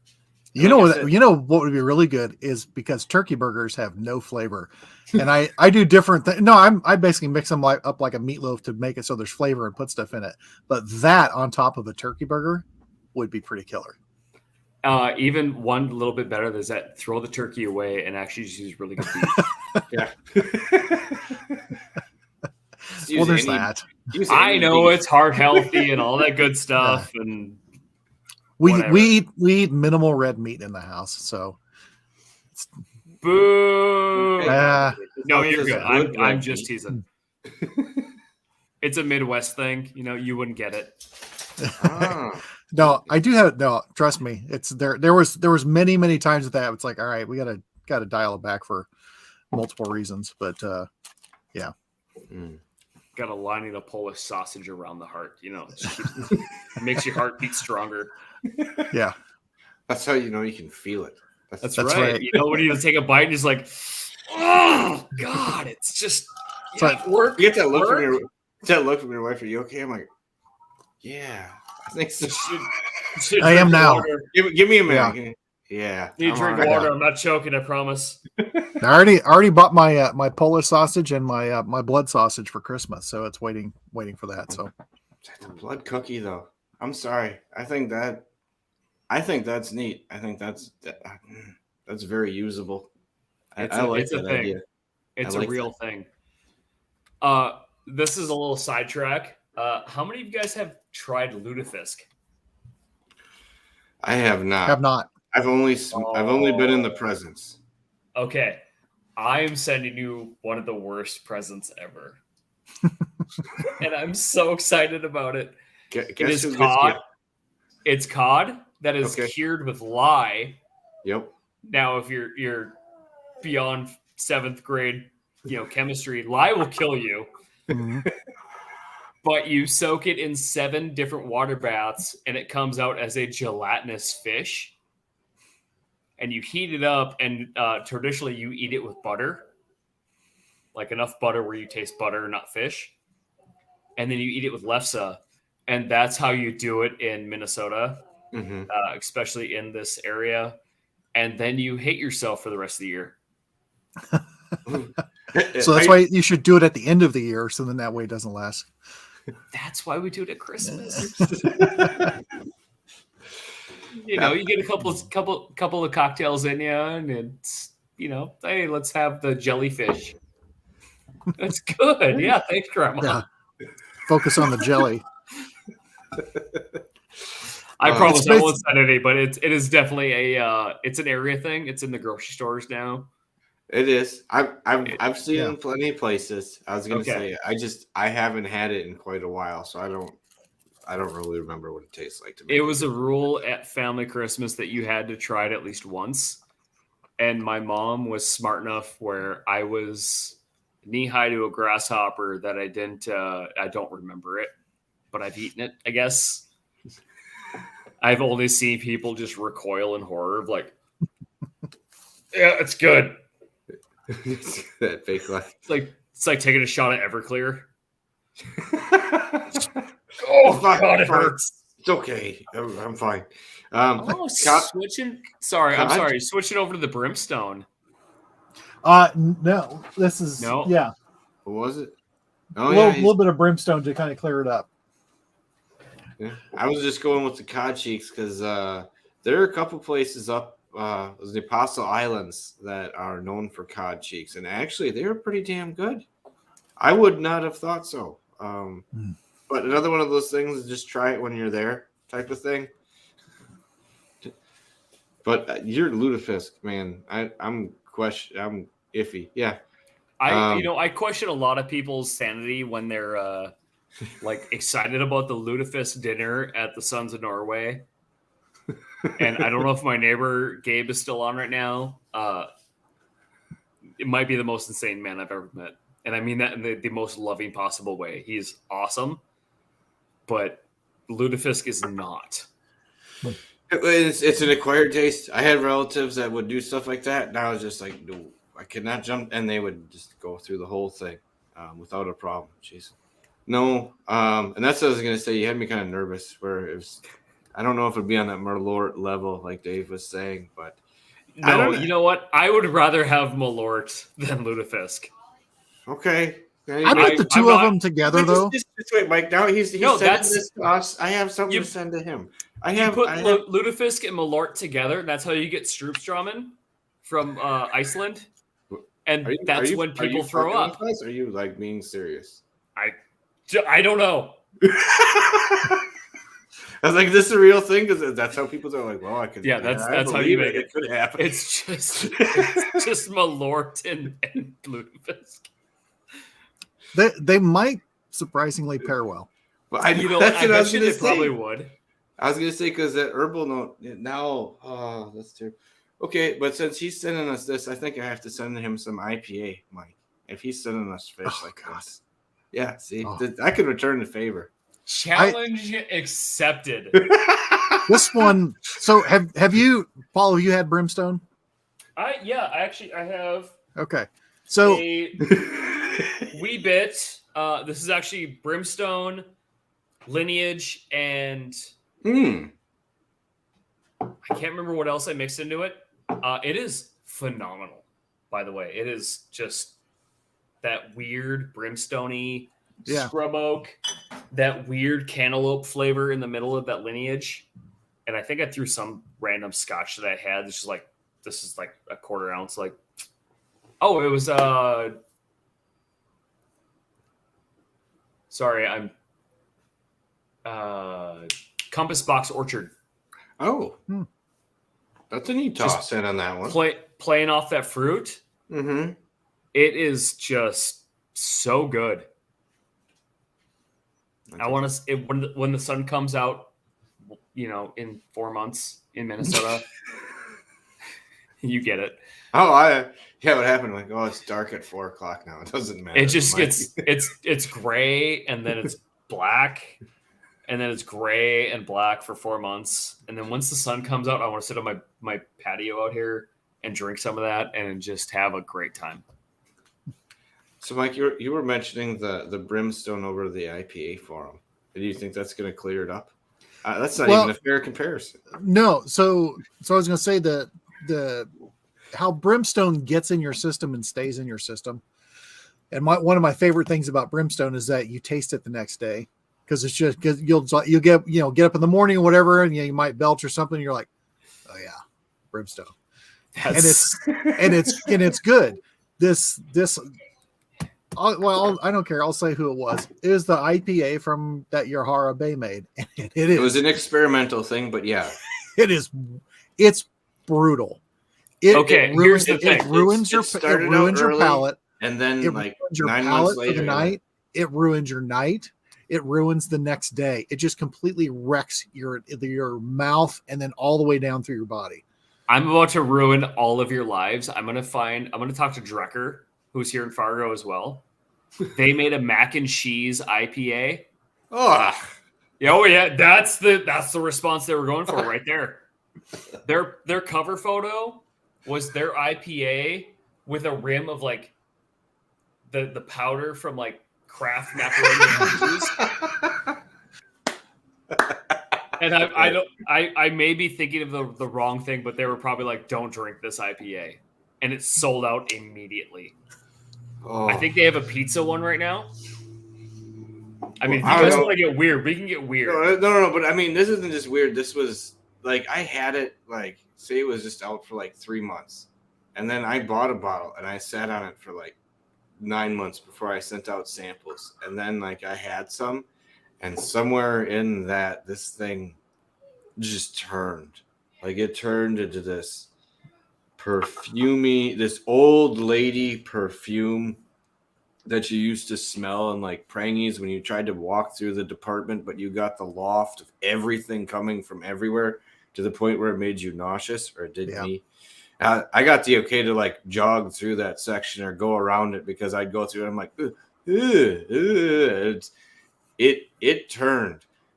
Our friend James had it, and what the hell did he all have? Oh, he tried like Octomore and all kinds of stuff to kill it, and it wouldn't kill it. And pickle juice and all. He would drink. He went and mayonnaise. He went and he had all sorts of shit from the cupboard. He was just like putting stuff. He's like nothing. And nothing. Hot sauce. He tried really hot He's sauce. Like, I fucking hate you guys. I mean, I'll be honest with you guys. If you send me that, I'm not opening it. I'm not. I have Octomore right there. Like, it's not awful. It's not awful. And if that doesn't kill it, no. I mean, just like it won't. Fire. The only thing we have never tasted it for, and I may save it for, is the fact that the cantaloupe liqueur from Natural or Spirits might be able to cover it up. That thing has covered up anything we have ever had afterwards, and it revitalizes your evening. Yep. It is one of the. I'm so intrigued. That I'll see if I have any more left, but if my sister's coming up or not it might not be till next year when my brother comes back from Alabama and comes up that way through Madison. But it's a cantaloupe cream liqueur, and it covers whatever you had before, it's gone after you have it, and it's fresh and it's bright, and you wake up and you're fucking good to go for what it's ridiculously weird. It killed Brimstone. We did a test with it. Yeah. It killed Brimstone immediately. It killed Malort immediately. Okay. I don't think any. Yeah. That's it. That's the one. That is so bizarre. And they came up heard of a cantaloupe liqueur. Well, they came up with a way with the cream liqueur that they have to make it stabilize so it can be on the shelf for like months to 2 years, and it's natural rather than having it be as all the name filled with implies. Stuff. So yeah, that's wild. You know what? Nope, it's happening now. Shit! All right, where is it? God, real. I'm gonna have to pour. Now it's a party, apparently. Maybe a little bit here. Is it? Oh, it's like. Yeah, it's creamy pink, little orangey look to it. Kind of looks like a little bit of. I'm sorry, my face is probably showing it, but you probably shouldn't put that inside your body. Uh-uh. Oh, you're just gunning it. I love it. Most people don't milk the bowl. Yeah, well, you can milk anything with melons. Apparently, it's fantastic. I'm sorry, it really is. We had it at Distill America. And they give you little quarter-ounce shots. That quarter ounce completely refreshed and revitalized and cleared our palates. At the end of the night. Amazing. With like an hour left, it did it like 2 or 3 times. Because the way I do that is you go that first hour where you can get whatever you want, or if it's Mike and I, you get another hour before that. So then you get with everybody, and then by the time you get towards the end, you're not with it. I don't want to say you're not with it, but you're not as excited. Your palates all blow out. That covered it up, and it was like, okay. Let's go find 8-10 more different things that are out there. Hey guys, I really hate to do this. No. Can I excuse myself for like 45 seconds? Yeah. I'm trying not to pee my pants. Sorry. I probably shouldn't say that while I'm on. Boom, gone. We will bring him back in a second. He should have left his earbuds in like in Naked Gun.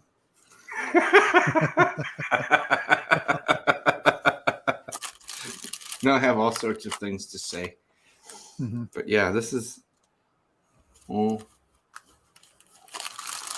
Yeah, I'll have to. Excuse me, making noises here. I'll have to one of these days put in an order for Yeah, when my brother muling comes natural back up that way, spirits.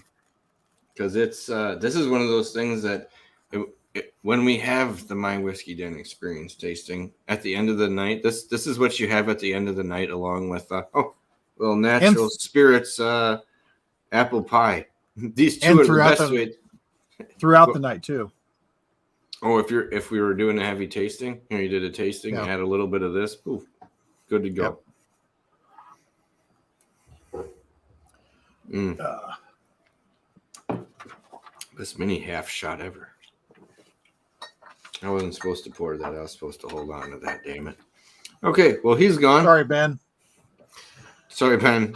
Don't beat him. Don't Sorry, beat Ben. him. Oh, there, Paul's back. Let's bring him back in here. Paul's Not back. sorry. No, don't be sorry. We're happy to have you in there. No, I'm not sorry. I was gonna good. say, Mike, on your left shoulder, far left, is that a J. Henry Mm-hmm. in the corner? Yes. Yes. My condolences. My brother lives in Duluth. He got me a bottle, and I appreciate it. I always appreciate a gift of whiskey. It's phenomenal. That was not a phenomenal whiskey. I rarely enjoyed finishing a cocktail with that in it. Which one did you get? Just the standard I'm curious release? which one you got. Let me look really quick. Sorry, guys. I just saw that label and I was like, "Oh, that's a thing." Could be on the front. I'm guessing yours is probably the standard 5-year release. Yeah. It was I think it was a cognac finish, if I remember right. If it was, it would Bellefontaine? have been the Bellefontaine. I don't know. My stupid app isn't loading. Yeah, I'll get back to you guys on that one. I'm not going to take up a time just sitting here quiet because that's weird. Very good. Yeah. But and it's here sous chef down by Madison. They have a brand new distillery they just came out with natural spirits. So they're going to be selling out of there and some other places, but that's just finally getting up and running, I think, for the public now. So I'm excited about that. If that's a thing, that's it is, and they have more than It's a that. thing. They do a gingerbread one and a bourbon maple one, but I was going to say the cantaloupe and the gingerbread are where it's at, in my opinion. They were refreshing. The cantaloupe is the weirdest. I mean, I've heard of a lot of like interesting and weird liqueurs, but the cantaloupe is probably by far the weirdest. I agree. I would never have thought it, but it's that little bit of the rind that gets in there for like the bright note out of it, rather than just like the little bit richer note. You get a little bit of that bright edge to it, and it wakes you up. I don't know. It covers everything you had up before. It's ridiculous. I mean, my brain goes right to like, what could I pair with this? Okay, well, let's see. Like that's. All right, we'll see. There's some in here. Well, We'll get you the this, thing we'll that get you a was sample because it's a crazy thing, man. And Dave, if you want to, we'll hook you up with Dave because Dave is interesting as hell. The thing that would be really interesting with that is because of what that does, and it's not just us that this happened to, but there are us too. But what it does for refreshing your palate and really starting your palate back over, it's I'd be really curious what you would do with that for food flavors, because like if you had something spicy, I could see it totally just killing the spice. Sorry, but I mean, you could use that to your advantage. You could go over the top spice then. Exactly. True. That's right where I was going. Is that you could go crazy spicy, and be like, have a bite of this, have a sip, have a bite, have a sip, and have the train the service staff to be like, here's how we're going to play this to make this work. You know, I worked in restaurants where I've come up with like on our brunch menu, we had a grilled, bacon, peanut butter, banana sandwich served with a PBR. Like it just automatically comes with the PBR because it works really well. And we just called it like the Elvis on the menu. It was so good. That is good. I like that idea. It was great. It was phenomenal. And the problem is that it was probably a little too out there for the restaurant that I was at, but whatever. Sometimes things aren't always going to hit. But yeah, that's. I mean, think dreamsicle with cantaloupe is kind of what this is. I'm my brain's just like reeling right now. Because I don't know. Yeah, like you said, I don't know how you'd use this, but it is. I'm intrigued, and I'll talk to Dave because I would love to see like something come up with this, like a food pairing. This is something you could even just mix with ice cream at the end and blend it, and just be like, "There's your drink." I mean, you could just drop 2 ice cubes in and be done. My first thought is a cantaloupe liqueur panna cotta. Just throw a little gelatin in there, just kind of like set it, and go but have just enough gelatin where it's like. It's on the verge of breaking. Mm-hmm. Like it's so soft. It could like 1 spoon in there and the whole thing just like turns into a sauce. And do that with like a honey tweel and like do some like powdered honey, a cinnamon coffee cake almost thing with you just see some like herbiness to it. I don't want to go mint because that's too on the nose, but like almost tarragon or like majoram. I don't want to jump in because I'm loving the way your brain is working now. How you talked about like going from here to there. That's just what I witnessed there for a second because I loved it. You could see it working and happening. It was great. It's the squirrels are running. They're like, what about this? This is good. Oh yeah, that is good. So, okay, we're gonna do that. I'm curious, what's a flavor you absolutely hate, or texture, or both? So I love to cook seafood. I don't like to eat seafood. If that makes any sense to you guys. Yeah. I love the taste of oysters, but I hate the texture of oysters. That's fair. No, not for me. I have them on my menu right now. We do a wood-fired oyster. We cook them over hardwood, mostly oak, and we garnish them with lingonberries, apple, shallots, preserved lemons, smoked salt that we do in-house, and a little bit of lemon oil. And they're just – I wish I could keep them in stock. They're kind of a pain in the ass in the best way. So they just sell constantly. That's awesome. But texturally, I love texture. I love a dish that has different. I mean, even if it's just super subtle, I can get into it and just like dive into it hard. Flavor wise, I don't like the taste of raw tomato. Okay, like I'm with you on that. That's also a texture thing for me. But a cooked tomato, even if you marinate it in like some olive oil and like some herbs, salt, pepper, whatever, I'll eat them all day long. A little burrata cheese, done. But yeah, those are a few things that I really not a huge fan of. So that's interesting because I was going to say, just with liking to cook something but not liking to eat it.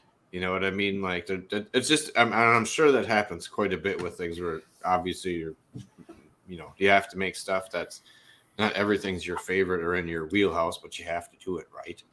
Like I don't like the taste of salmon, but I sell a lot of salmon. Sorry, I'm with you on that one. That's with it right there. Like our salmon on the dish, I think is a phenomenal dish. At 701, we have a black rice risotto with amaranth and wild rice in it, and then it's served with our Atlantic salmon. It comes with a hot sauerkraut, and then we do like a warm dill sauce on the side. So if you want to add that on there, you can. If you don't want to. It's fine. But we give you kind of that option, and I think it's a phenomenal dish. Yeah, I think it's great. We sell a lot of it, and I'm happy that people love it. It's not for me personally, but Sorry, just look at other people's ideas out there. yeah, crumbled prosciutto. Yeah, I'm into it. I'm not going to argue that. I'm not going to argue prosciutto in any real form ever. Sorry, that's kind of like a bacon thing for me. You're not going to hear me say no. Do a champagne foam on there. Just get that whole trifecta of all the things. Get that light, delicate foam that just dissolves to that champagne flavor, and go right into that panna cotta with that prosciutto. Okay, now I've had enough to drink that I'm getting hungry. All right, that's what I try to do in almost every conversation. Like, how do I get you hungry? All right, nailed it. No, that is awesome. Let's go over a couple things here, Paul. I didn't realize how late we had you on at the moment. You're good. I gotta work at like 9 tomorrow. Okay. Well, I had no idea. But I looked up and I realized what time it was. A couple of small things I just want to go over real quick. Another show this week. A couple days from today, we will be having Robert on from Iron Root. We will be talking about the Sister City blend they did for Brandy Month. I was going to say it's going to be another neat one that they took some of their brandy and mixed it with their Sister City that they have over in France, or the cognac that they actually have there. It came out with their blend. They did age it in American oak, which if I didn't even mean to, but is almost a theme that you'll notice on the Brandy Bash on the 19th, is that a lot of the brandies that I apparently picked all have a new oak finish, or more of like an Americanized version. There are like the Lairds and another one that don't. But I was going to say a lot of the other ones are finished in like a new American oak barrel that kind of bridge that gap from in my mind, the super sweet brandy to something that's a little more palate friendly for your whiskey drinkers. I think that little bit of extra barrel note does make a difference with it. And I did that unknowingly, or we did that unknowingly. But those two shows are coming up, so keep your eye out for those. Just wanted to make sure we mention that before we go any further here, because I do forget to do that from time to time. Things happen. Happen. Iron Root, by the way. Mm-hmm. So good. Yeah. So when it was that on the 6th, I think they were having, when we were originally going to have Robert on the 5th, they were having Nancy Fraley and someone else out there, and they're going over the maturation processes and stuff for like an ADI little convention. I was like, that's something we talked about is, don't you wish you could be a fly on the wall for when Nancy went out there and they're like, here, this is how we go about it. And then having the actual opportunity to do it. Yeah, way to go, ADI. Good call on that. That's when you want to sit on the wall for that. Yeah, can I join you on that? Like, I'll just blend in, paint my body like the wall, and just I'll sit. Don't move. I'll sit in the back, being the one tapping barrels quietly while everyone else is listening. Yes, I'm enjoying it, and at the same time, Mike 11746D. This is the barrel we want. Put an X on it. But yeah, Iron Root does some fantastic stuff with what they're doing. So we're looking forward to talk to Robert about that. Just because that's basically, I feel like their background was based off of brandy. You know, like the whole process, the mindset, everything to it was kind of based off of that with the whiskey they made. So it's neat to see what they're putting out with kind of a blend of something else. So, and like I said, that'll be coming as well too, Paul. So you should be able to have some of that as well, just to see how that's spoiling me. Well, it's a neat thing to see how these, like I said, it's not as super sweet as some of the other brandies. When most people think brandy, and I think Mike thinks, you think like we did gin, like the shitty gin, you know, shitty brandy, where a lot of times people had it and it's got flavoring and it's not really brandy. If you got down to it, there's so much other flavoring and stuff done on it that it tastes fake. Yeah, but there's a difference, I think, between shitty or cheap gin and shitty or cheap brandy. Shitty or cheap brandy is just like having cheap wine. It's just going to be a little rough, but bad gin and rough gin. It's just, it's perfume. You're drinking perfume and it's disgusting. Gin period for me. It's yeah, it is. It's a thing. It's a thing. Gin is definitely an item. I own, I think, one bottle in my house, and for my my wife wants to make a Christmas cocktail with it. Exactly. Speaking for myself, I got turned by it sounds weird. Fred at Dancing Goat turned me. But he the Death's Door gin is that guy, because he's like, you need to try a really good gin. He sent that to us. I'm like, okay, this is the first gin that I've had that I could sip on its own, and I did not mind it. And I shouldn't say that. I liked it in the cocktail. I liked what it did. We liked it. Second one was Rieger's down here in Kansas City. It's a really solid gin. You can sip it. It doesn't have that. It's not overly botanical, nasty, perfume counter at a department store like a lot of other gins. And what was the other one? Heather Manley's gin. Mm-hmm. Her gin was really good too. Yes, two of them were both good. Yes. And then what was the other one that had Stumpy's? Stumpy's gin was really good too. And Iron Root. I mean, how Iron Root's gin's like, had a really great mouthfeel to it too. It was just like an oily gin. I really liked it a lot. But 90% of them before that moment was like licking that Pine Sol air freshener. Wouldn't touch them. Yeah. The only gin that I've really enjoyed was Dry Fly. They have that's fair. They have a barrel rested gin that they only sell at the distillery. They might do it now, but it is bright yellow, which is crazy. Just they put it in the barrel for like 10 days, something like that. But it's like drinking sunshine. It's the only way I could describe it. It's so bright and shiny and citrusy.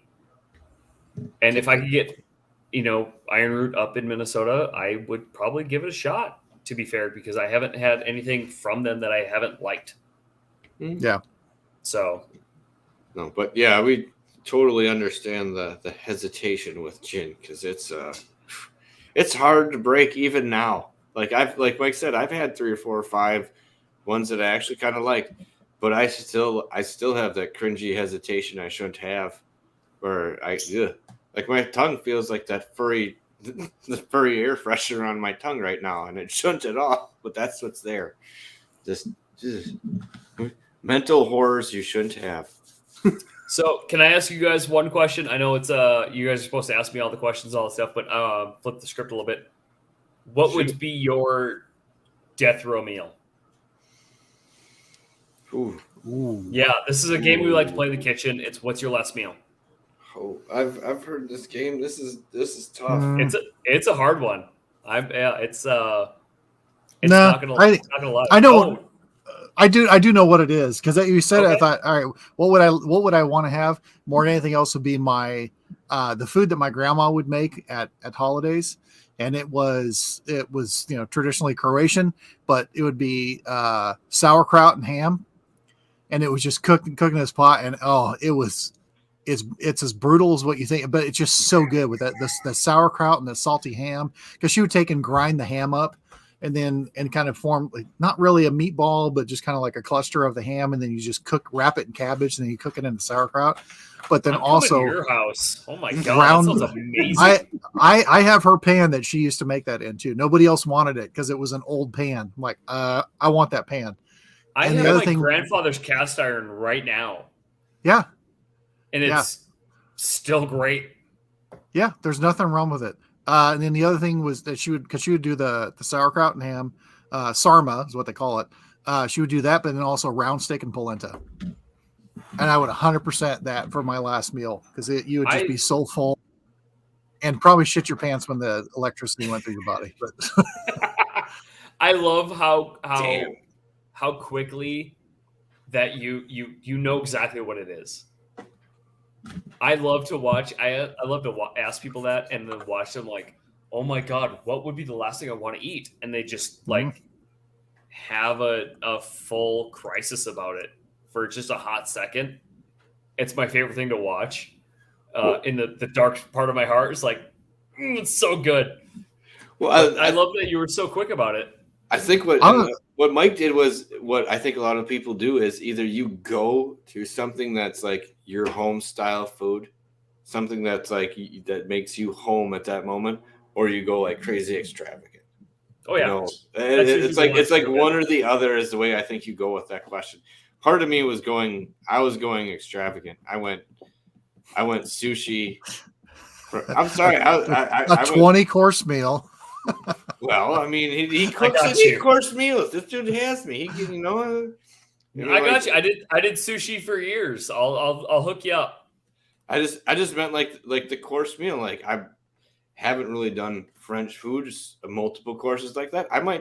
I could fall into anything like that, but I'm gonna want something where I'm gonna get to try a couple more things before I crap out. I'm on death row, so like you're going more homey. I'm going like I want to experience some stuff I never had. I can't.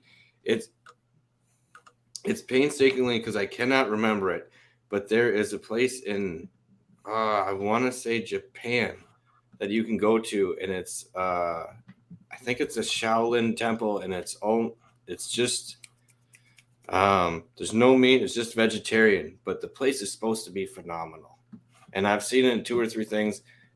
I would have that in a heartbeat. If you're at like, I would, obviously I can't go because I'm on death row, but like if I could put my mindset there where I'm having the meal that I'm having, that would be it. Like I've seen it, and it just, to see so many people that have eaten there out of something that's sublime, have their mind like blowing or just like, you know, like melted after they came out. Yeah, I want that before I go. You know, almost, because that's almost like a connection to reality when you have that moment with food. For me, I plan trips around food.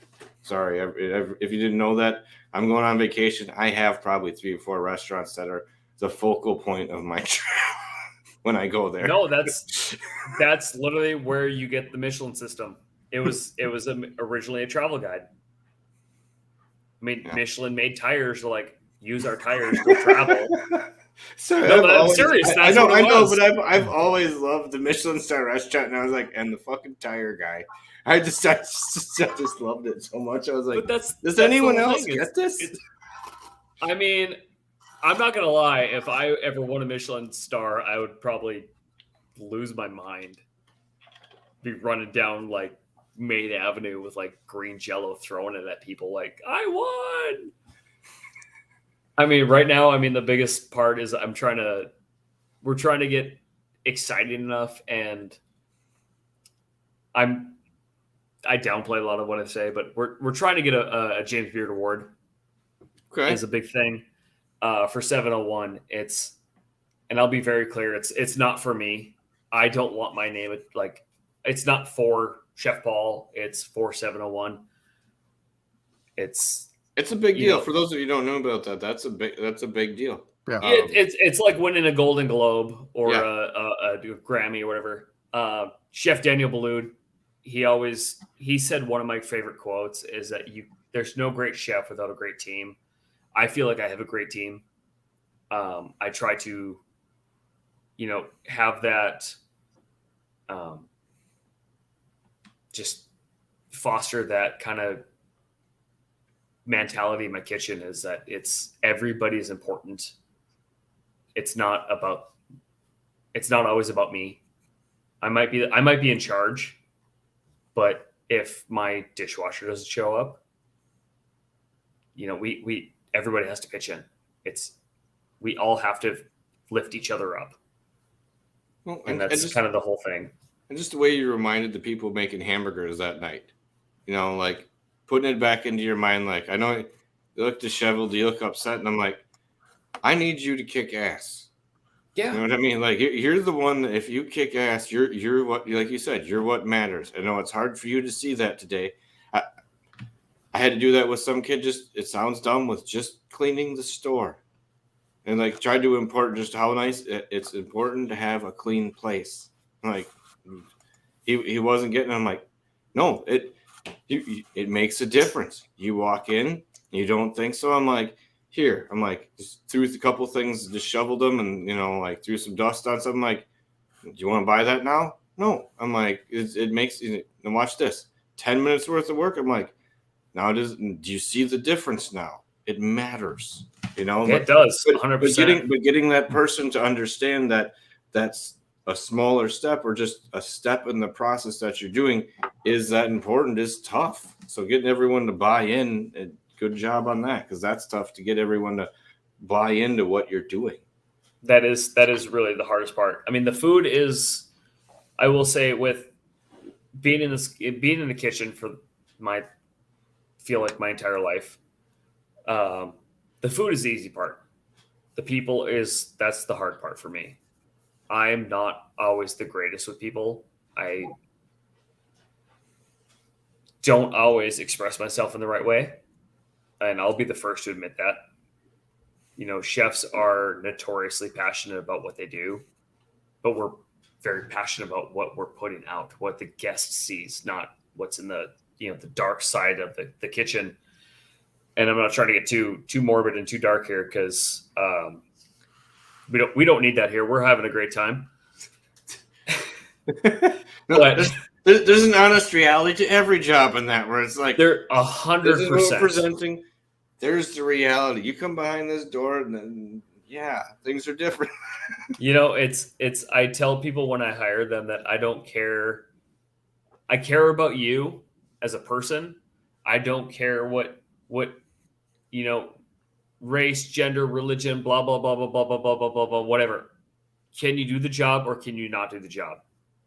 After that, we can have a good time and we can be friendly, and I'll treat you right because you're going to treat me right. But anything else besides can you do the job or can you not do the job does not matter to me in the long run of things. Like, I care about you as a person. I don't want you to ever forget that. But if you come to work and you absolutely shit the bed, I'm going to have some words with you, and it's not going to be personal. It's going to be about work. Well, that's what a lot of people are misjudging that about work now. In general, it's not a job. It's like it's friends and it's fun and it's all that stuff once you get your job done, or Exactly. once everyone knows that, like, I know you're behind, but I also trust you enough to catch up by the time we get to the end of the day. I know you're going to get it figured out. I mean, I have some very specific cooks that I will, for a lack of a better term, like, I will let drown for a while. I'm not going to let them go down just die. But I'm going to let you, like, barely gasp for air for a hot second until you kind of like, oh shit, I got to get going. Okay, let's go. Figure it out. Mm-hmm. You've been here long enough. You know what you need to do. It's the same thing every weekend. Let's go. But, I do try to foster a community in my kitchen of lifting everybody around, and just, even coming down to local farmers, and which are the absolute unsung hero of my business. I have, there's a farm here in Moorhead, Minnesota called Doubting Thomas Farms. I would show you right now, but I actually have the rye tattooed on my shoulder. That's not a joke. I really do have their rye. Noreen is an absolute gangster, and I mean that in the best way possible. Like, she knows her stuff frontwards, backwards. She's working with 3 Michelin star chefs growing specific things for them. Dan Barber in New York, who's a 3 Michelin star chef, she grows for him. She also grows extra rye for Far North, which, I heard that story. I'm like, that needs to be on me, because I'm doing my tattoos are goofy. I have I'm trying to figure out I have a squirrel and a alligator with prairie roses and dahlias. It's my kids, my wife, and where we live. The other side is all, you can see a little bit of octopus right there, but I have a bunch of vegetables in the back of my arm. It's going to be food and family, the 2 most important things in my life. And I appreciate her so much, I had to get her rye tattooed on me. So it's I'm intrigued because I was gonna say that she's making some for who you mentioned, the chef, but also like Far North, because I know they're very particular about who does what.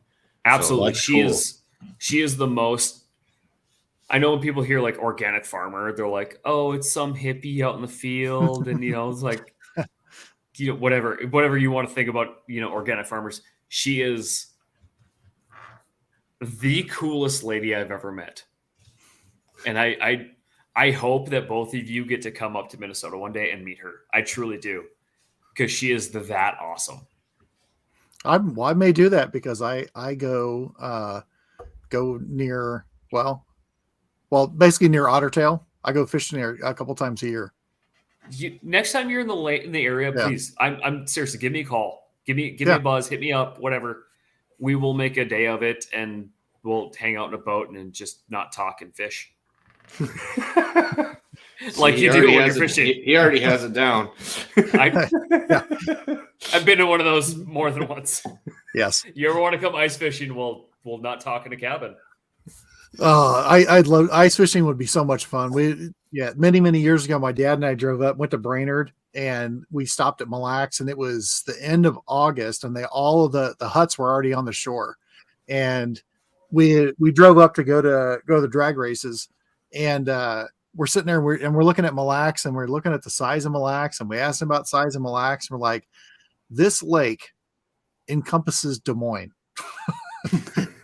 I have to ask, what year? Do you remember what year you were there for the drag races? It would have been like 89 or 90. Okay. Yeah, I was there in like. I tell you when it was. There was a big thing at the drag races the year before. There's the campgrounds. It was kind of like the GA campgrounds. It was basically a massive party and orgy went down, and so if you look up Brainerd, look up Brainerd International and look up the whatever it was. I mean, it was legendary. So we were there the year after that, and when it was less legendary. Because they were all talking about it, and we're like, well, we missed all the fun last year, but no, it was pretty clean and tame when we were there. Because I was there. I went with my old man. God, it was 99, 98. And for a second there, you mentioned Drag Race, was like, we were there at the same time. It's all connecting in this weird, conspiracy theory way. Oh, that's fun. I like going down those rabbit holes. Right? They're the most fun. It's fun looking back at your life and be like, that's why, and that's why, and that's why. Well, it's weird. It's weird how you're like, there was a connection, and I didn't really know I knew that dude then, and I kind of hated him. But then 5 years later, I met him again, and he was cool as hell. Yes, Mom, you'll be getting a tattoo soon. Don't worry. Does she get a full forearm? I mean, she's gonna get this whole thing right here. Oh, it's gonna be a likeness of her, but slightly to the left. 1 inch to the left. Yes. Just I'm gonna get her face tattooed on my face, just to the left. Okay, that's very Steve-O. I don't know how to handle that. Only if you're getting tattooed while going off-roading. I mean, I'd get tattooed in Henry Rollins' Humvee. I would do it. Because how often does that happen? That's like one of those things, like, you could have this happen, you're like, this is going to end badly. Yeah, let's do it. Yeah, exactly. I'll be stone cold sober and be like, yeah, this is going to be fun. This is going to be fun later.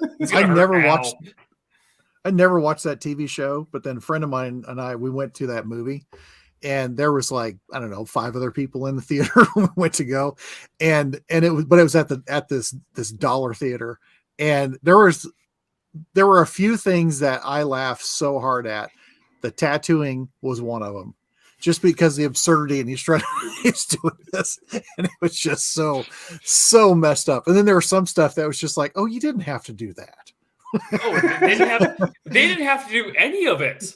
No, but it was just That's one. the thing. There was the thing with the Hot Wheel, and then they did. You know, it was like That was you just- didn't, you didn't you have didn't to do have- that part. Speaking No, of you rabbit didn't. holes, Yeah, that's a different hole. That's you know, this I almost got kicked out of the movie Snakes on a Plane. okay. My I wife gotta is in ask the- why. Oh, I was saying my wife's in the other room, just like, oh, please don't, just shut up right now. Me and my buddies, we went with her. Obviously, she was there, and there was a couple that was making out in the front part of the. It was like 7 of us, and then them 2. The only people in the theater. It was Snakes on a Plane. It was a terrible movie. It's great. So they went to the front, of course.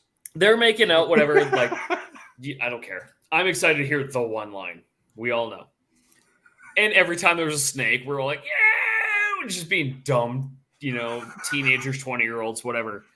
The guy got up and went and talked to the manager, and they came up and like, you need to keep it down, or we're gonna have to ask you to leave. You're disturbing the other patrons of the movie.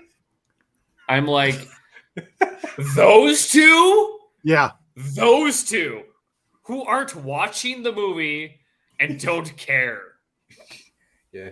Oh, Cool. I'm gonna get in trouble. Cool. My response would have been something I can't say right now, so we're gonna leave. You know what? Nowadays I'd have been like, thanks. Bye. Go fly a kite. Yeah. Anyway, that's my stupid that's a on weird plane story. That's not where I was expecting it to go, but I kind of like it. It's a fun memory for me, and my wife probably hates it. And she's going to probably talk to me after this and be it's like, just weird. "Do not."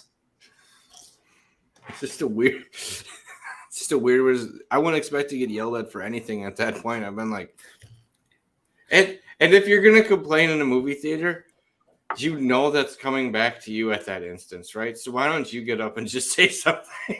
Yeah. Hey, shut up! Sorry, my bad. Yeah, Done. Problem solved.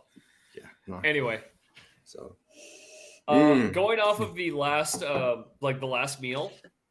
Oh yeah. What last whiskey and or spirit? Shit.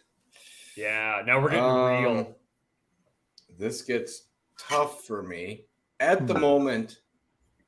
I'm gonna go because I haven't done it yet. I have a bottle of the Leopold Brothers Three Chamber Rye first release that I'm saving for my son, and that's what I would be having.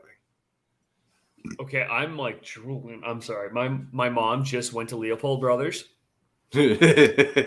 I'm 90% sure she sent me a bottle of something from Leopold Brothers for Christmas because the package was like sloshing slightly, well contained. And I'm like, did she secretly get me the 3-chamber rye? Because I'm just, Or the full holiday fan. release. Yeah. Full fangirl for a second. I'm not expecting it by any means, but that's an amazing choice. I haven't had it at all, but everything I've read about it and everything I've heard about it is just phenomenal. It's a different beast. It's just Yeah. a different beast. Oh. It is the way to put that. So yeah, that's one I would have as my last one right now. Now, if I get to the point where I drink that with my son, things could change again, but it'll probably be along that line or a simple standard the Parliament Funkadelic from Glendronach, the 21-year-old. That one has so much rich berry notes in it and stuff, man. That's just big scale. I would go the 21-year-old there. If you have had anything from Rua vaguely similar, where you get that berry note, the cooked note, the pastry note, but the Glendronach 21 has just got so much more different berry flavors in it. That'd be my other one. Mike? That's a really good question. I don't know if I could narrow it down to one choice though. I have 5 then. Well, no, I guess gun to your head. Gun to your head. What is it? Just start shooting. Just start throwing out names. Nothing wrong with that. Yeah, I mean, and it's not because I love the whiskey, but I've got my one special bottle that happens to be Blanton's. That if I was going to go last one, I would probably pull it off that just because of what everything is behind it. Yeah, not for flavor or for anything else, but if I had to, to be fair though, that's kind of how I look at things. It's like this. I might never see this bottle again. Whatever, that's fine. What's inside doesn't matter. It's everything that happens around that bottle is the important part. It's the people you're with, the story behind it, all that good stuff is what draws me to the whiskey in a sense. So yeah, if you Blanton's, there's probably I want to know the story. Like that's the amazing part to me. It's not Blanton's. It's the specific bottle. So okay. I've got this bottle, and I'll do it short because I've said it before, but we were going to get a bottle of Blanton's for our priest for his birthday, and he only described it. It was his favorite whiskey, and he said it's the one with the horsey on it, and so we were going back and forth to Iowa all the time, and I would always see it up there. I mean, all the time. Never saw it down here. So I got a hold of a friend of mine. I said, "Hey, would you pick up a bottle for me? We're going to give it away, for his birthday, which was around Christmas time." He's like, "Yeah, no problem." So he picks up a bottle. He just grabs a bottle, gives it, or gets it. And then my wife had went up there and she met him and picked up the bottle, brought the bottle back. And I look at it, and every number, every handwritten thing had something to do with the two of us. And with all these dates in our life, it was just total fate. And it was bottled on her 50th birthday, which, wife had pancreatic cancer, and we didn't know she was going to have her 50th birthday. So what we decided to do, or what I decided to do, she joined along, was we shared that, had a drink out of that on our anniversary. And so we only got to do that a couple years before she passed away. So now I have it on my own. So it's not great. It's just the bottle. So that would be my thing. And I guess if I was going to do that, my last one, I'd probably just kill it. That is absolutely beautiful. That's the only good use for Blanton's, and I do mean that. If you can get a bottle like that that's got the number, or the dates, and everything else the way you want, that is a great use for Blanton's, and that is a reason to pay over for Blanton's. As Anthony Bourdain says, every chef is a sentimental fool, and my wife is absolutely my muse in life. Every menu I write, just going off of that thing, like I'm getting emotional about it because she means so much to me, and I genuinely, I'm sure I'm many years late to the party, but I am genuinely sorry for your loss. That's unimaginable for me. But every menu I write for her is a little love letter. And that's kind of cool. That's part of how I write menus, is how do I make a wow for her? And that's cool. I can't even imagine. I'm sorry. Yeah.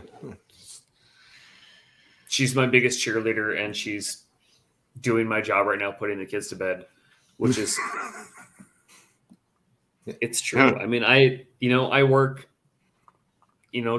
12 to 15 hours a day doing chef stuff, and my biggest joy is coming home and putting the kids to bed. And, I knew this was going to happen this way, and that's totally cool, because I don't get to have this experience a lot. Yeah. And I get, every day with the kids is an amazing experience, but yeah. So I ramble a lot. Sorry. What about no, you're good. How are the kids' palates for food? My 6-year-old loves chicken nuggets and mac and cheese. Velveeta or Kraft? Yeah, Kraft. She prefers Velveeta. Okay. I feel like she's supposed to. I'm not going to say I didn't have a hand in that, but Recently, my 11-year-old has told me that she wants to learn how to cook stuff. So we've been going through a deep dive. When I hate to say this, but when I can, we'll do stuff because, life and Like you said, 12, 15-hour days. well, there's that. But on my days off, it's be with the kids. It's Taekwondo. It's my daughter's a red belt. She's going for a black belt by summer, and I'm so pumped for her. But it's, there's a lot going on. So it's like, we're starting simple. Like, how do we make a good BLT? How do you make a good, roast chicken? Something you could kind of almost set and forget type stuff. But it's a foundation that I'm starting to lay of, like teaching her how to, she's 11 years old. She has her own knife. That's cool. And I will say her knife cuts are almost better than mine. Almost. That's cool. Yeah, it's truly a big joy in my life to teach them how to not only feed themselves but feed others. It's it turns into a love language of feeding people and making other people happy, and I get joy from feeding people. Sorry if you hear a lot of slopping. My dog decided that now is the time to drink a lot of water. That's It's all good. that's all right. We'll let you go in a second here, but what's your final meal then? Oh, it's very easy. I have both answers already. It is my dad's corned beef and cabbage. Okay. It is purely nostalgia. It wasn't phenomenal corned beef and cabbage, but it's nostalgia. Yep. And then there's a toss-up for my last whiskey and or spirit. When I was in Austin, Texas at the Wizard Academy, I was lucky enough to finish a bottle of Talisker 30 with Gordon. Oh. And it was everything Talisker should be. I loved. Okay, first off, I love Talisker 10. I love how exactly love and respect the little one, like, but you hear that and it's like, but it's so much just like relaxed and easy and round and soft and just like, yep, you're gonna enjoy this no matter what mood you're in.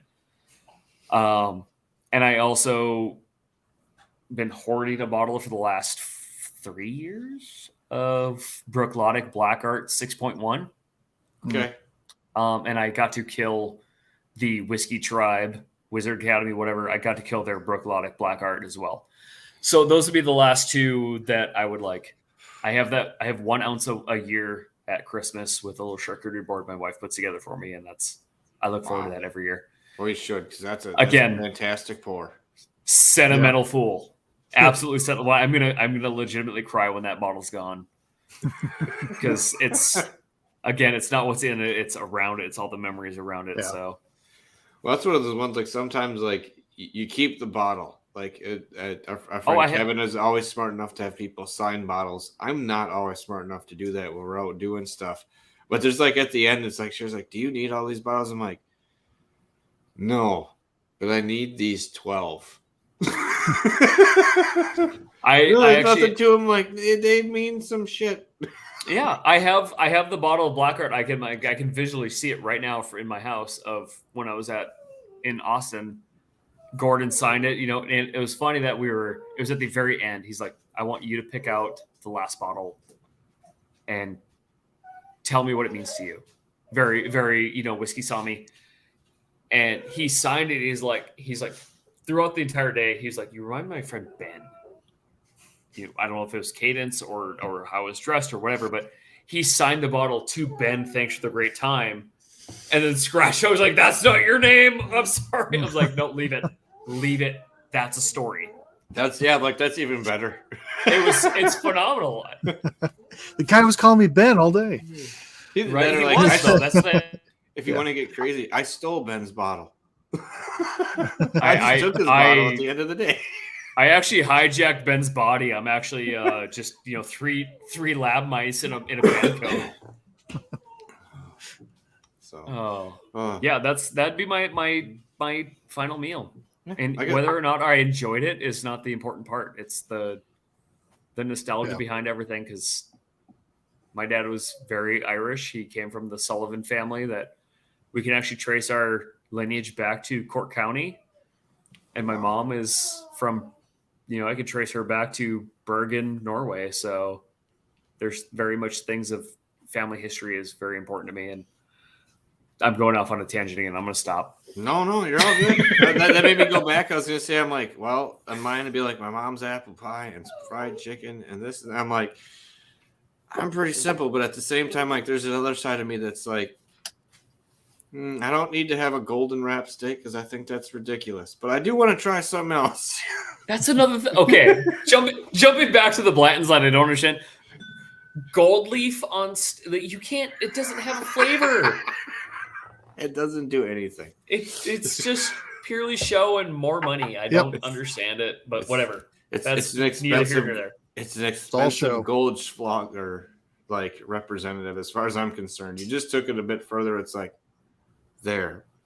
I will say though, how does it work? How does it work going through you? Like how much metal can you? How much gold can you eat? These are weird questions that go with it. That much. Yeah, you're probably not supposed to eat any of it. It's odorless, it's flavorless, it's non-nutritional, and it passes that way. Okay, getting back to the Goldschlager thing, I heard there was people that poured that out and then took the gold flakes, brought it in, and then bought enough money to buy another bottle. Is the way they did it for a while. I just feel like you're throwing money up. When gold price was like tippy top, yes, you could do that. But gold prices are nowhere near where they were. No. Like that was like it just feels like a waste. To 83. Feels like a waste for me to be just putting it on the outside of a steak. You know what I mean? Like it is. No, it is. It serves absolutely no purpose but to look pretty, because the human brain is hardwired to look for shiny things. Oh, hold on. Goldschlager is one of your first boozes you drank underage. Yeah, that sounds about right. I will say, sorry, Mom, if you're still watching. Old Milwaukee at the lake with Ross and Adam. Sorry, Old Milwaukee. Yep. Speaking of white trash things. No, that's Natural Beast or whatever. I'm sure she knows by now, but well, hey, my mom, when I had my graduation party, they weren't big drinkers or anything. She got beer. She got Red Dog because she liked the way the dog looked on the can. That's how she bought beer. I appreciate that. She came back. She's like, "Well, that's how I bought it." She's like, "I don't drink it. I don't care." I may or may not have bought a bottle of whiskey that way too in my life. So I fall into that a lot sometimes. Not all the time, but there are some that I'll buy you for the bottle. Your marketing and advertising did a good job. You got me. Can I ask? I mean, I know we're probably getting close to the end here, but what was the one bottle that really got you into spirits? Because I'm an acquisitive person and I kind of got to know these things. Otherwise, I'm not going to sleep tonight. Four Roses Single Barrel was probably the one that jumped me from average kind of standard stuff to it being kind of like that next tier. I remember when I first had it, that was what we were going to have. It was like a special occasion. We're going out and it's, something's going on. Was that because it was, you could tell the difference, or that's what we'd have right away in the beginning, like, a shot or a drink, and then it's go back over to Jack Daniels because it was college. And but I was going to say that was probably the first bottle that I recognized it being there's this other tier, and that kind of opened up doors of being like, okay, flavor, I don't want to say, but let's be honest, like we also Jack Daniels and other things, they don't taste that great. Like Jameson, they're not great drinks. Even though whenever you're having them to have a shot at a concert or something, you're getting buzzed off it more than you're enjoying it at that point. I think Four Roses is where I started enjoying it. And kind of opened up doors going down that way. Old Milwaukee Beach Schlitz. Sorry, Emily, I saw that in the corner. I mean, you're not wrong. Yeah, I was gonna say I'm not gonna disagree with you. Mike, what was one that kind of opened your doors up for you? So when I started focusing more on drinking whiskey, it was more because I needed to quit drinking beer because my doctor said it's a bottle of bread and you need to cut out the bread. Like, okay. And so I started switching to it. And so we'd get different, it would be different whiskeys that I would get. And I had a friend of mine who would go back and forth to Louisville for work all the time. He was bringing all kinds of stuff back and we're trying different bourbons or whatever, but never really jumping in on flavors or the exploration. It was more of exploring labels than it was flavors. But the one that probably did the flavor exploration for me was somebody had given my brother-in-law a bottle of Johnny Walker Blue, and my one brother-in-law does not drink brown spirits. And so he was like, well, have at it. And so, hey, so you know what? So was drinking it, bad way to start. And at the time I was like, okay, I didn't know all my Johnny Walkers because it wasn't my jam. And it's honestly, it's still not. I mean, it's fine. It's not my thing. But I was like, okay, why is this $180? What makes this one $180? And am I getting anything out of this that makes this different? And I was noticing I was getting more things out of it, and I was picking up different flavors and stuff, more than what I did out of the other spirits that were there. And it was actually during the holidays, but it was kind of a weird gateway one. And now, I mean, I wouldn't necessarily turn it down if somebody gave it to me, but it's not really my favorite. I mean, the Johnny Walker Blue, it's fine. It's not worth, I don't think it's worth what they ask for it, but it was certainly good for exploring flavors out of that, because I was picking out different things. And yeah, it's not a bad way to start to really get there. At least Johnny Walker's consistent with their prices. It's the 20-year-old Kalila is what really does it. Yeah. And honestly, I mean, one of the big ones, it was after having the Johnny Walker Blue and stuff, one that really just completely blew my skirt off had a 30-year-old Lefroy. And okay. Now, okay. I got a stupid story, because we're old friends now that we've been on, for 2 hours. We're best friends and we've been together forever. Sorry, my dog is whining. Give me just 1 second. Be quiet, dog. No, you gotta wait. I know. Mr. Hooch is not happy that he's being neglected. He's a half Saint Bernard, half American Bulldog.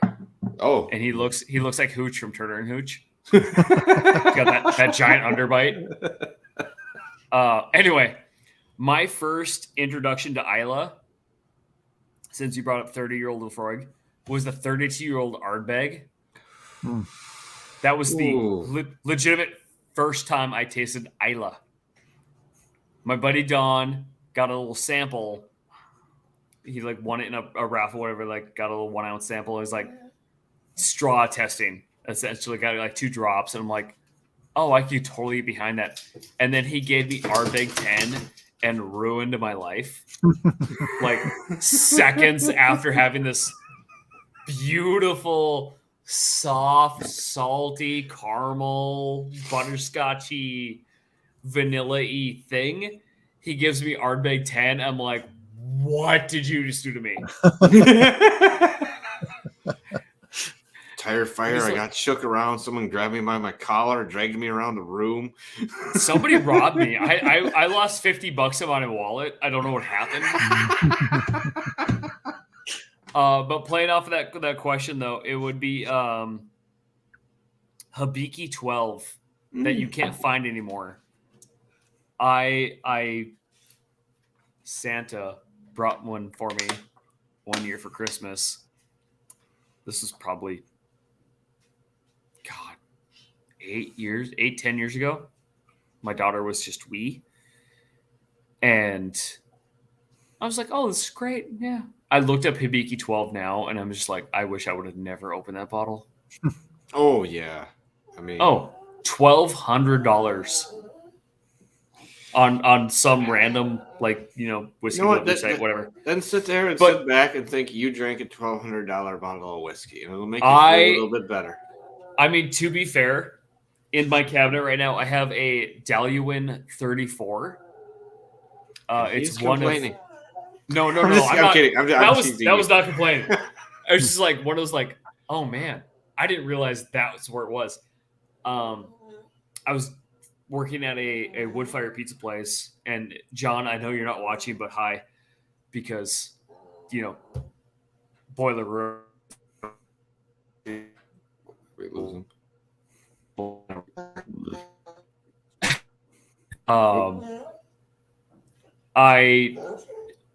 on. I'm sorry. 1 second.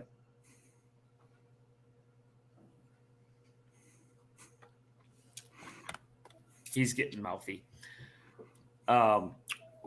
Changed a few things, and essentially on paper, I saved my boss $30,000. He's like, "Hey, I got these 2 bottles of whiskey. One was a Daluin 34, and one was a something 25. He bought them because they were trying to clear out the warehouse. Mm-hmm. He bought them for $50 a piece. What the fuck? Thank you. No, that was the right answer. Sorry. Nope, you're fine. I'm not sorry, everyone who's listening at this point. I don't care, but that's a what the fuck moment where you just look at it and be like, 100%. Because I went to the Total Wine and they had one there, and it was a $700 bottle. Yeah.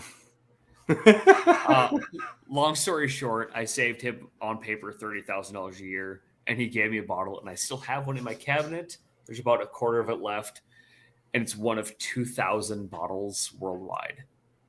And it was just like, holy shit, this is a thing. This is like, and it's phenomenal. It's like butterscotch and Cheeto peppers. Oh, it is. It's crazy. Okay, that sounds delicious. I love Cheeto peppers. They're delicious. I'll have to send you guys some. No, you don't have to break that. That's a 34-year-old. You can hold on to that. No, dude, I'm drinking it because I just don't want it to go away. I would have finished it years ago because, it's just whiskey. That's fair. True. All right. Well, we did have you on here for a little while now, a little 2.5 hours. I think we'll let you. I know I have to hop off at this moment, so I'm probably going to call the show at the moment if that's okay with the both of you. I know you both look fantastic in your red flannel. Mine, not so much. Mine's looking more maroon. It's shabby. I feel shabby on today's show. You look like you're from Wisconsin. Fuck off.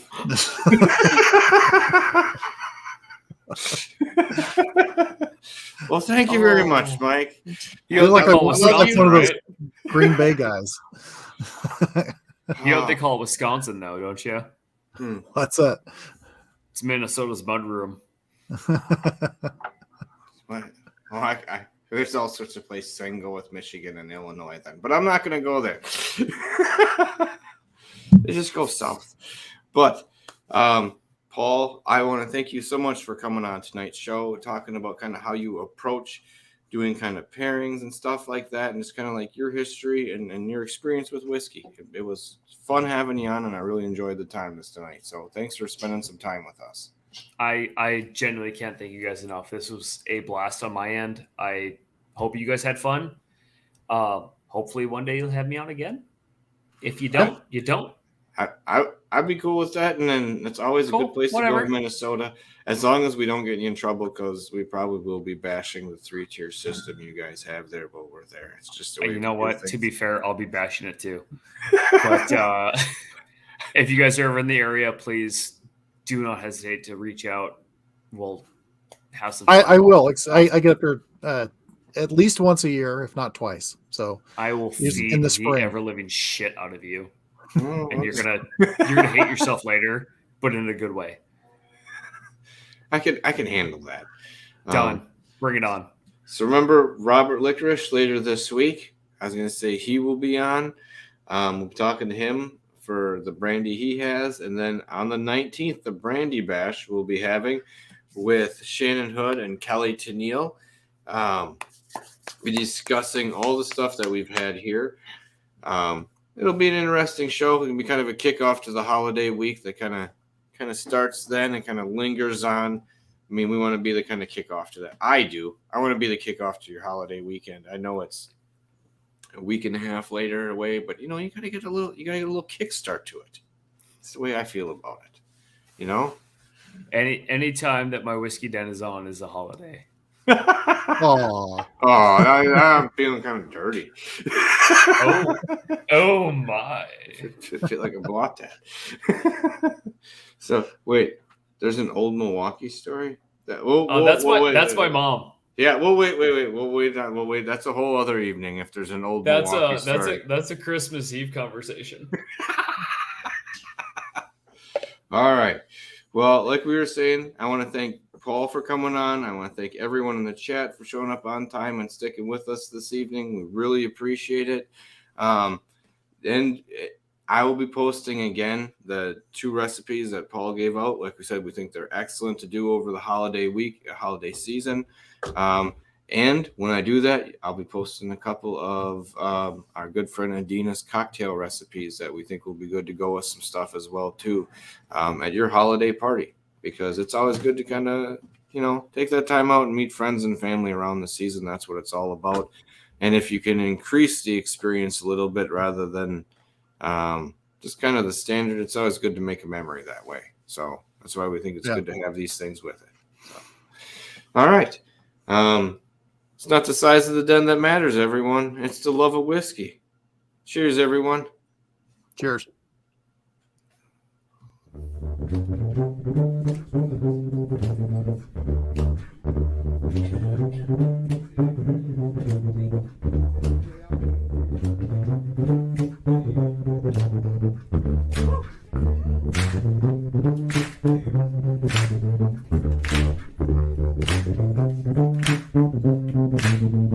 Thank you.